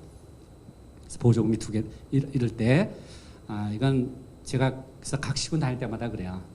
각 시군 의장 협의회 의장단 회의 있을 때 끊임없이 상급기관에 가서 얘기하면서 빠르기가 많아요.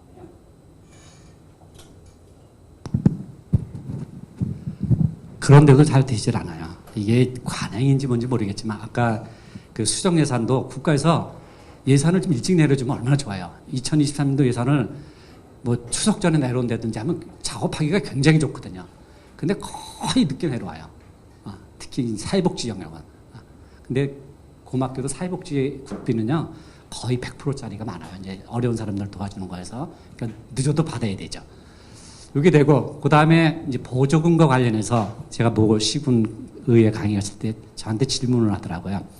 제가 뒤에 수원시 축제예산 뒤에 가서 분석회동을 안 하는데 아마 의원님 되시고 나서 이제 많은 관련 단체에서 우리 단체 보조금 얘기 아마 의원님한테 엄청 많이 할 거예요.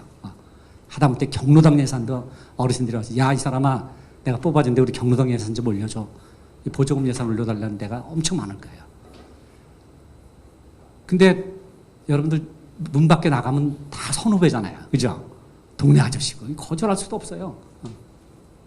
제가 아까 지방세하고 세율분에서 뒤에 이제 경영수입 얘기할 때 좀 얘기하겠지만 특히 시설을 시에서 지어주고 사용자 부담으로 내는 이 세율수익 분야. 여러분들 저 칠보체육관 어르신들 탁구비 얼마인지 혹시 아세요? 저기 장안국 구민회관의 수영장 사용료 얼마인지 아시나요? 일반 민간에서 쓰는 거에 반도 안 돼요, 반도. 그런데 올리는 것도 1, 2만 원이 아니라 몇백 원 올리는 것도 못 올려요. 난리가 나요, 어르신들이. 할머니, 할아버지를 쫓아와서 이 사람 내가 그거 믿고 의원 뽑았는데 도인네들 돈이 어딨다고 몇백 원 올리냐고. 그거 어떻게 해요? 이게 해마다 의회가 바뀔 때마다 나오는 요구예요. 그런데 가장 좋은 시기는 사실은 지금이에요. 이제 막 입성하셔서 열정을 가지고 할 때 단호하게 하지 않으면 올해 지나고 내년 되면요. 밖에 나가시면 다 이해관계자들이에요. 못해요. 그냥 어떻게 해요? 알았습니다 하고 와야 돼요. 그렇다고 무작정 나가나요? 모 시군에서 모 의원이 저한테 질문했어요. 보조금을 줄일 수 있는 방법이 뭐냐요? 제가 딱 두 가지라고 그랬어요. 시장님이 결단하시고 의장님이 결단하시면 된다고 그랬어요. 제가 축제 예산 때도 말씀드리겠지만 염 시장님이 2018년도인가 17년도인가요? 축제 예산 줄이겠다고 매스컴에서 공언하신 적 있죠. 그런 공언을 하지 않으면 보조금 못 줄여요. 나가면 옆에 아저씨인데, 나가면 우리 선배인데, 선배님 이거 깎으면 안 됩니다. 예산 좀 더 달라고. 올려주지는 못해도 깎기가 굉장히 쉽지 않은 영역 중에 하나가 보조금이에요. 그래서 보조금, 국가로부터 받는 보조금은 아까 얘기대로 우리 시에 통장에 돈이 확정됐을 때 집행해야 되지, 내시율 가지고 집행했다가는 이런 것처럼 마이너스 요인이 될 수가 있다. 그 다음에 사업과 관련된 예산의 부담의 비율로 내려온 예산은 어렵지만 관행처럼 고민할 수밖에 없다. 왜? 이 기관의 관계가 있기 때문에. 그래서 우리가 지방자치제라고 하지만 100% 지방자치가 아니라 지금요. 임실 같은 경우는 자립도가 8%예요. 국가에서 니들 인건비 보조 안 준다면 거기는 죽는 거예요, 그냥. 그러니까 어떻게 해요? 목을 맬 수밖에 없는 거예요. 내 하명만 내리십시오. 당연한 거 아니에요? NGO 단체가 한동안 시민들로부터 외면받았던 이유가 뭐죠? 국가로부터 돈을 받으니까 국가의 쓴소리를 못 하는 거예요. 왜요? 제가 만약에 이천영 위원장님한테 100만 원을 껐는데 만날 때마다 뭐 생각나요? 내가 100만 원 언제 갚지? 말 못 하는 거예요. 똑같아요. 자립도가 8%인 임실군 들으면 속상하지만 제가 그때 의장님한테도 그 얘기했어요. 8%인데 어떤 얘기를 하겠어요? 그래서 보조금은 굉장히 중요한 사업이죠. 특히 지방보조금은 관이해야 될 사업을 민간으로 하여금 민간협치라고 하는 좋은 뜻에서 사업은 하고 있지만 간혹 관행처럼 그냥 유지하기 위해서 하는 경우도 있어요.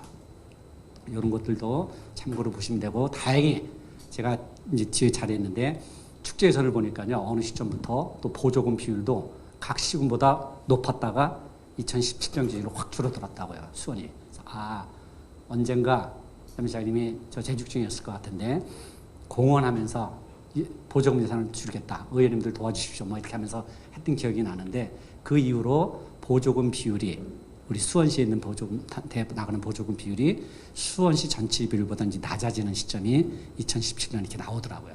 저는 일부 보조를 받는 단체에서는 욕할지 모르지만 수원 시민 전체 주민 복리라고 하는 측면에서 보면 저는 굉장히 고무적인 일이 아닌가 하는 생각이 듭니다. 그래서 보조금은 사실은 굉장히 중요해요.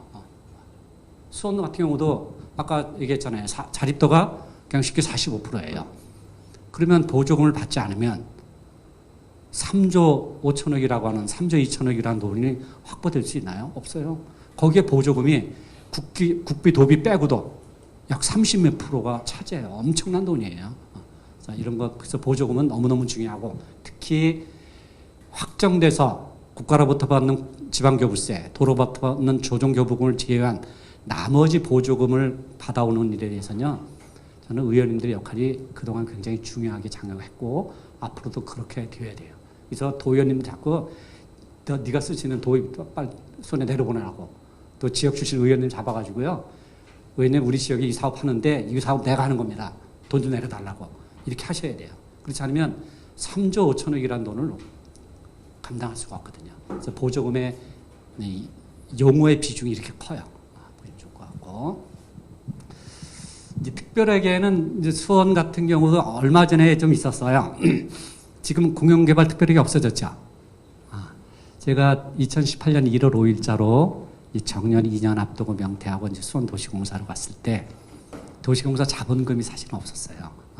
자본금이 굉장히 작고 사업은 해야 되는데 토지 받은 거 이거 뭐 영통에 있는 망포에 있는 또 차고지 이것도 다시 뭐 다 넘어갔고 했는데, 그때 공공개발 특별회계가 살아 있었거든요. 그거를 또 수원시 재정도 어렵고 아마 지금은 정리가 됐을 텐데 이제 이게 제가 예만 들었지만 그런 예를 들면 특별회계는 일반 회계와 달리 글자 그대로 특별한 목적으로 그 목적만 사용하도록 을 위해서 설치된 회계가 특별회계예요.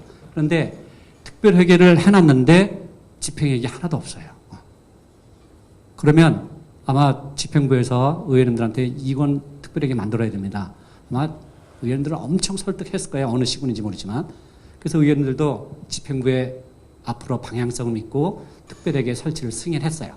그런데 실제 집행력이 없다고 하면 당초 회의의 방향성이 잘못된 거예요. 그러니까 기금도 마찬가지. 기금에 대해서도 뒤에 가서 말씀드리겠지만 특정한 목적을 위해서 조례도 만들고 회계도 만들고 기금도 설치했는데 하나도 집행이 안 됐다고 하면 물론 2020년부터 올 4월달 거리두기가 해제될 때까지 이 팬데믹이라고 하는 특수한 사정이 있는 경우는 용인이 될지 모르지만 그 외에는 정말 잘 검토해 주셔야 돼요. 이건 사장되는 돈이거든요. 돈은 예산 현역은 잡아놨어요. 예산은요. 집행이 없으면 이 돈을 만약에 다른 데 쓴다고 하면 주민들에서 굉장히 쓰여질 돈인데 라는 전제가 되면 검토가 잘 들어가야 된다는 얘기죠. 그래서 여기 보면 목적성과 필요성에 대해서 어떻게 할 것인가, 존속시킬 것인가, 폐지할 것인가 하는 것들도 한번 보시고 예로 특별하게 들었지만 이제 우리 수원 같은 경우는 뭐 특별하게는 없을 거예요. 없을 거고 혹시 기금에서 기금도 이제 어느 시점부터 기금과 관련된 것들이 굉장히 많았어요. 특히 이제 예비비와 관련된 이제 통합재정기금 뭐 이렇게 해가지고 안전에도 쓰고 피해에도 쓰고 또 예비비도 재난 목적으로 쓰고 또 일반 예산 편성할 때도 재난 무슨 예산 편성하고 만약에 이렇게 중복되면 한번 이 검토가 필요한 거죠. 그래서 기금에 대해서도 의원님들이 검사하시고 행정사무 감사할 때 기금 수원 같은 경우는 유사한 거 보니까 작년에 2건이나 폐지했더라고요. 너무 잘하고 있는 거죠. 폐지 없이 사장되는 돈은 없는지 기금은 뒤에 설명드리겠지만 쓰기에 좋아요. 이것도 세입세출연금처럼 일반 세입세출 예산 원칙에 상관없이 쓰는 돈이에요. 굉장히 좋죠. 저도 복지국장 할 때 어려운 사람들 복지 예산이 굉장히 비율이 많음에도 어려운 사람들이 그때 많이 생기거든요. 이럴 때 쓸 수 있는 게 기금인데 특별하게도 혹시 목적성, 필요성 왜 집행력이 없을 때 한 번쯤은 되돌아봐야 된다는 얘기죠. 이런 측면에서 넣어드렸고요. 이제 마지막 영역에서 내부 예비비 관련 얘기 좀 하겠습니다. 예비비는 뭐 의원님들이 잘 아듯이 일반회계 보통 그냥 일반 예비비는 일반 회계 전체의 1% 범위 안에서 예비비를 두도록 되어 있잖아요. 그래서 보통 크게 분류하면 재난 목적 예비비, 내부 유보금이라는 게 내부 유보금은 뭐냐면 의원님들이 이제 10월 달에 11월 달에 2차 정례 회의 기간에 예산 심사를 해요. 예산 심사하는데 삭제된 예산이 있어요. 항목별로. 이 예산을 다른 예산에 반영시키지 않으면 그냥 예비비로 이관시키는 경우가 있거든요. 이걸 보통 이제 내부 유보금이라고 얘기를 해요. 그래서 보통 그냥 우리 보통 예비비라고 하죠. 글자 그대로 예기치 않은 행정행위를 해야 될 필요가 정말 생겼을 때. 두 번째, 이번 비난리처럼 재난재해가 생겼을 때 쓸 수 있도록 되어진 항목의 예산 항목이 예비비예요. 글자 그대로. 그런데 어느 시에서는 여기 있으니까 이 군이에요. 행정 지원 서비스 강화, 군 행정 지원 체계 강화 이러한 항목으로 예비비를 썼다는 거죠. 이 예산은 분명히 일반 회계 예산 항목에 넣을 수 있었음에도 불구하고 예비비에서 썼다는 얘기는 아마 모르긴 몰라도 급했는데 예산 편성 요구를 못했든지, 그죠? 아마 그것밖에 없어요. 못했으면 추경 때라도 하면 되는데 아마 시급성 때문에 했는지 이유는 모르겠어요. 원론적인 얘기를 드리면 일반 회계 예산 편성이 충분히 가능했음에도 불구하고 예비비로 썼다는 얘기는 예산 편성 자체를 잘못했다는 얘기죠. 이런 것들을 의원님들이 예산 심의하실 때도 또 결산 심사하실 때도 같이 봐주시면 좋겠다. 결국 이런 것들이 여기 법을 썼지만 법에 이렇게 세입세출 예산 원칙을 지켜서 세수를 받아들이고 집행을 하라고 한 규정에 위반된 거거든요. 그렇다고 해서 뭐 이 돈이 딴 데 간 건 사실은 아니에요. 그죠? 다 그 분할해서 썼지만 규정 항목을 저어준 이유가 뭔가요? 그 원칙에 맞게끔 쓰라는 거거든요. 예비비를 만약에 주머니 쌈짓돈 쓴다고 하면 첫 번째로 그건 뭐죠? 그거는 의회를 무시하는 거예요. 예산 승인권을 갖고 있는 집행부가 의회를 무시하는 행위가 되는 거죠. 왜요? 예산을 제대로 편성해서 승인받은 대로 써야 되는데 예비비라는 항목에 대해서 막 썼다고 하면 예산의회 승인권을 부정하는 얘기. 조금 더 심하게 하면 집행부의 독주 이런 얘기가 나오는 거예요. 이럴 때. 이런 것들을 보시면 굉장히 좋을 것 같다. 여기 글쎄요. 불가피한 사안이라는 용어가 사실은 굉장히 쉽잖아요. 사람들이 느끼는 이 폭도 다르고. 그래서 정량적인 것 같으면 굉장히 좋은데 몇 프로다 아까 제가 순세계인 영업의 비율이 낮을수록 효율성, 건전성이 좋다라고 하는 얘기도 사실은 쉽지는 않은 얘기지만 그럼에도 불구하고 적어도 우리 머릿속에 뉘앙스는 있어요. 아, 이 정도는 건전할 거다. 그렇죠? 이 정도는 효율성이 있을 거다. 우리 마음속에 있어요. 재미나는 얘기 하나 하자면 옛날에 저도 들은 얘기예요. 근데 굉장히 명쾌한 얘기예요. 조폭두목이 조폭원으로 다 모아놓고 야 오늘 영화 보러 가자. 그랬다는 거예요. 누가요? 조폭들이에요. 그것도 누가 제안했어요? 조폭두목이 제안했어요. 그 영화를 보러 다 갔어요. 그 영화를 보고 영화 건물을 참 열고 나오면서 조폭두목이 그런 얘기를 했대요. 역시 사람은 착하게 살아야 돼. 그랬대요. 자기가 조폭두목이잖아요. 그 얘기는 뭘까요? 이 양심이 있다는 거예요. 적어도 우리 마음속에 내가 경제적, 물리적, 주변 여건 때문에 원치 않는 일을 하고 있지만 내 마음속에 적어도 아까 얘기했던 이런 선은 있다는 거죠. 이건 건전하고 이건 불건전하고 이건 선하고 있다는 거죠. 그래서 관행적이라는 얘기의 개념을 이런 쪽으로 저는 묻혀봤으면 좋겠다 싶어요. 그래서 여기 불가피성도 굉장히 사실 많아요. 뭐 10개 파손됐을 때도 불가피 얘기하는 사람이 있고 한두 개 파괴됐을 때도 불가피하게 얘기하는 사람이 있어요. 뭐 맞다 틀리다는 아니지만 굉장히 포괄적임에도 불구하고 일반 회계 예산에 편성할 수 있는 여지는 추경제도도 있기 때문에 얼마든지 있음에도 불구하고 예비비라고 하는 항목을 그냥 주머니 쓰듯이 썼다는 이 자체는 예산의 원칙에 위배됐다는 얘기죠. 그럼에도 불구하고 뭐 그 돈이 그 군에 돌아간 건 맞지만 절차의 하자는 굉장히 중요해요. 절차의 하자는 엄청 중요해요. 우리가 조례도 마찬가지 아닌가요? 조례 근거하지 않은 행정행위는 위법이에요. 전 지금도 가장 아쉬운 것 중에 하나가 그 신재덕 시장님 되실 때 차고지 증명제도가 그때 처음에 나왔었어요. 의회에서도 조례를 통과시켰어요. 근데 정부에서 국가 법에 없는 조례라고 해서 무효로 판정을 났어요. 저는 그때 그게 전국적으로 확산됐으면 제 예측이지만 지금 갖고 있는 이 주차 대란, 특히 국선동 가보세요. 난리에 어떻게 할 수가 없어요. 아마 그게 좀 완화되지 않았을까 싶어요. 그래서 그 타이밍이라는 게 행정은 타이밍이 너무 중요하거든요. 때 늦으면 그런 의미가 하나도 없어요. 행정은 진짜 타이밍이에요.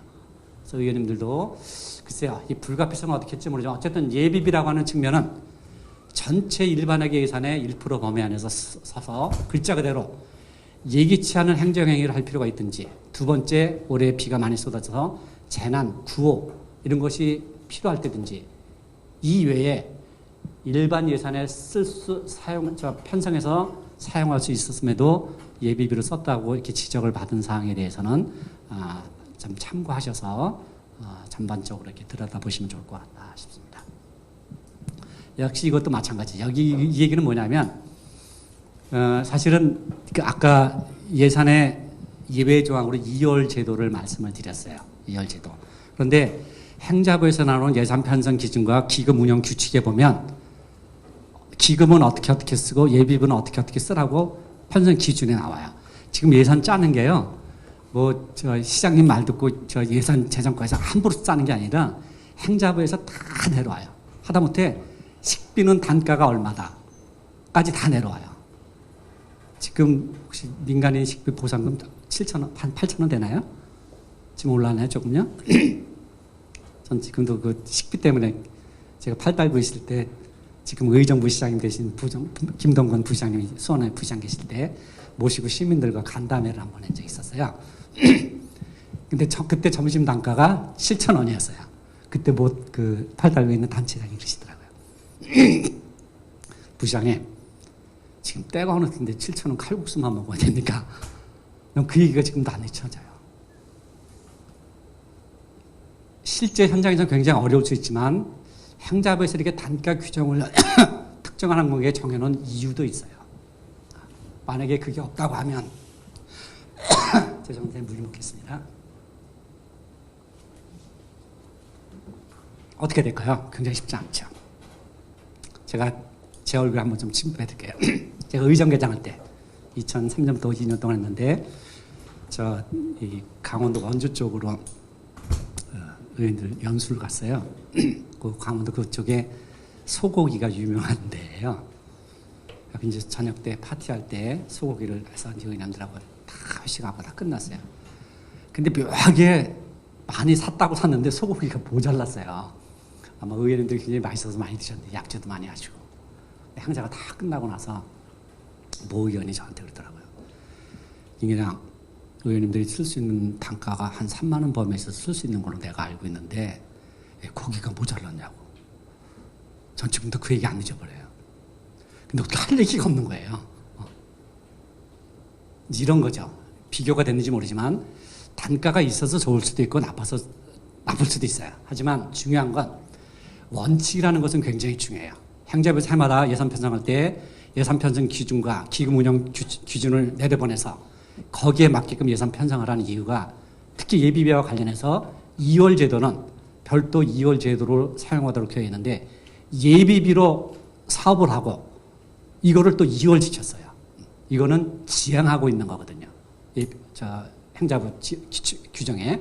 그래서 제가 넣었으니까 여기 편성 운영 기준과 기금 운영 기준은 해마다 행자부에서 내려와요. 여기에 철저하게 퍼즐을 맞춰서 예산을 짜는 거기 때문에 집행부에서 넘어오는 예산 편성은 저는 이 규정에는 절대 위배되지 않았다고 봐요.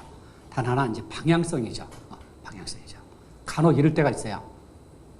이제 어느 부서의 직원들 피복비를 예산이 올라왔어요. 피복비가 만약에 1,000만 원이 올라왔는데 야 1,000만 원이 뭐야? 잘라 500만 원. 이제 이렇게 접근하면 안 된다는 얘기죠. 그래 피복비? 그럼 범위가 어디까지야? 이렇게 접근을 해야 되는데 금액이 많고 적음으로 딱 들어가서 무슨 1,000만 원씩이야? 이렇게 되면 이제 순서가 바뀐 거죠. 그래서 접근하실 때 범위를 어떻게 할 건가? 이게 굉장히 중요해요. 예비비에서 어느 군 얘기예요. 어느 군에서 다음 연도로 2월을 전제로 그냥 예비비를 사용했다는 얘기가 이게 이제 이해가 되질 않는 거죠. 이것도 참고로 보시면 좋을 것 같다 싶습니다. 이렇게 해서 행정자치부에서 각 지방자치단체에서 결산한 내용의 지적, 권고, 개선사항 몇 가지를 한 13가지 정도를 의원님들 소개시킨 이유는 이게 이제 방향성이거든요. 그리고 이 결산에 지적, 권고된 사항은 반드시 예산심 밑에 짚어주셔야 돼요. 왜냐하면 결산은 전제가 뭐라 그랬죠? 의원님들이 승인한 예산 범위 안에서 제대로 승인된 내용대로 진행이 됐나 안 됐나를 확정하는 게 결산이거든요. 거꾸로 얘기하면 의원들한테 거짓 보고하고 우리가 승인한 거에 대해서 거짓말했다는 얘기가 되는 거예요. 조금 심하게 얘기하면. 그래서 결산이 굉장히 중요하고 이게 이제 전체 우리가 예산의 흐름이라고 얘기해요. 예산이 편성이 시작이 돼서 결산 승인될 때까지는 3년이라는 시간이 걸려요. 어마어마한 시간이에요. 만약에 내년도 23년 예산하면 지금 아마 여름 휴가 지나고 추석 지나자마자 집행부에서는 2024년 예산 편성 요구 자료를 각과에 다 요구할 거예요. 2022년도 예산 편성 작업을 해요. 그럼 금년 12월 달에 의장님이 2023년 수원시 세입시설 예산 다음과 같이 승인합니다고 망걸 땅땅 두드려요. 그러면 이제 2023년이 됐죠. 그러면 의원들이 승인한 대로 뭘 해요? 예산에 집행을 해요. 그래서 이 집행 영역을 보통 우리가 회계 영역이라고 해요. 그래서 회계는 단언컨대 예산의 목적을 달성하기 위한 하나의 절차로 보셔도 절대 과언 아니에요. 회계부서에서 예산이 없는데 임의로 지출할 수 있나요? 절대 없죠. 그래서 이 영역을 보통 우리가 회계라고 하고 크게 지출, 계약, 국공재산 예산을 보통 회계까지 다루는 업무죠. 보통 이제 수원 같은 경우는 재산관리과가 따로 있으니까 국공재산은 넘어가겠지만 이게 다 끝나게 되면 내년 2월 달에 그러니까 2023년이 지나면 2024년 초부터 결산 작업이 들어가요. 그렇죠? 그리고 5월 달쯤에 결산 승인 요구를 하고 7월 달 1차 정례회 때 결산 승인을 위해서 또 하잖아요. 그리고 결산 재정 공시돼요. 그러니까 2022년도에 2023년 예산 작업을 하고 2023년 회계과에서 지출한 얘기를 2024년 결산 자료를 만들어서 결산 승인을 위해서 하는 거죠.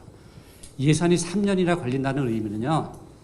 저는 굉장한 의미가 있다고 봐요. 왜 예산을 계획한 시점부터 다 쓰고 주민들에게 이렇게 썼습니다. 공시할 때까지 3년이라는 시간은 저는 굉장히 의미가 있어요. 하나 절차를 지내는 게 아니라 이러한 많은 시간을 투자해야만 업무를 할 수 있는 영역이 돈을 다루는 예산 업무라는 저는 막중한 의미가 있다고 봐요.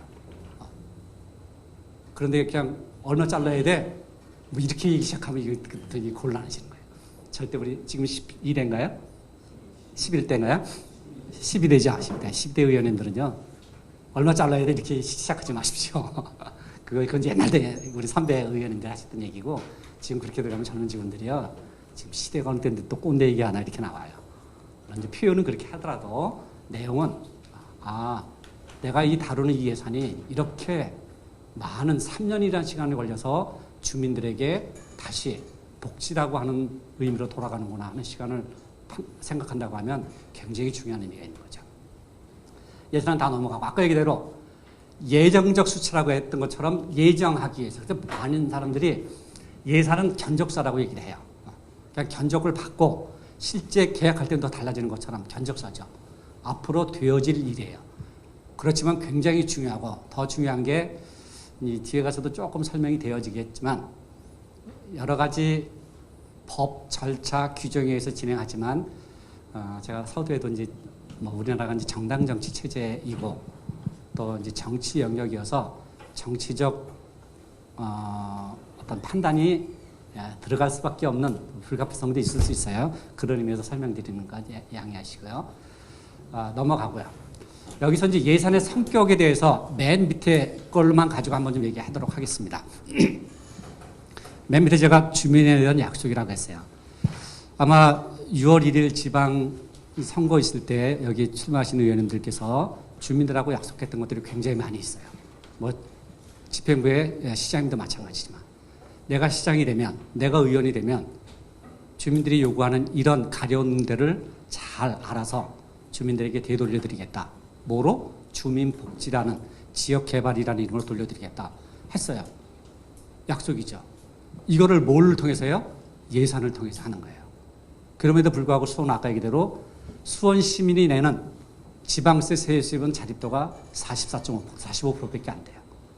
그러니 내가 열심히 뛰어서 도의원을 잡든지 국회의원을 잡든지 국가로부터 보조금을 받아서 도로부터 보조금을 받아서 주민들한테 약속을 실행하겠습니다. 엄청난 거예요. 엄청난 거예요. 그런데 예산심이 들어와서 과장님 얼마 자르는데 이렇게 되기 시작하면 이제 뭐 편하게 관계 말투는 얘기일 수는 있지만 그런 용어보다는 뭐가 필요해? 어떤 방향성 측면으로 대화가 되는 게 전 맞다고 봅니다. 좀 좋겠고요. 결산은 아까 많이 말씀드렸어요. 예산은 그대로 아직 확정되지 않았지만 확정될 것으로 예측을 해서 한 사전적 감독이에요.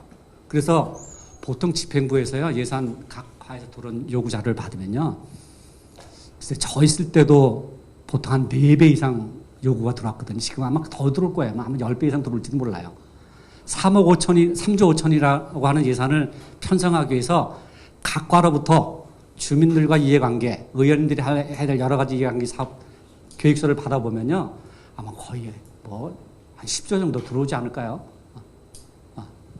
그럼에도 불구하고 그 범위 안에서 수원 시민이 낼 수 있는 세금, 국가로부터 지방교부세와 조정교부금은요, 방법이 없어요. 지방교부세 19.24%, 종합토지세, 그 다음에 담배 개별 서비스 일부 포함해서 19.24%에서 재정력 지수에 따라서 나눠줘요. 도비도 마찬가지예요.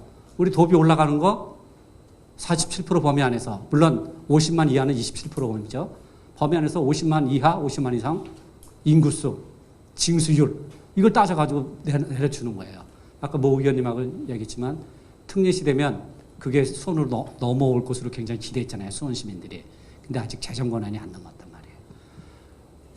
그래서 예산은 아까 얘기대로 사전적 감독 수당이라고 하면 결산은 의원들이 승인한 대로 제대로 썼는지 사후의 감독 수단이다. 이렇게 보시면 좋을 것 같다. 시간을 좀 뒤에서 콜해 주세요. 그렇죠. 여기까지 하고 월요일 날은 9시로 돼 있네요. 이런데 시간 부담스럽지 않으세요? 예, 그렇게 하도록 해서 오늘 수고 많으셨습니다. 감사합니다.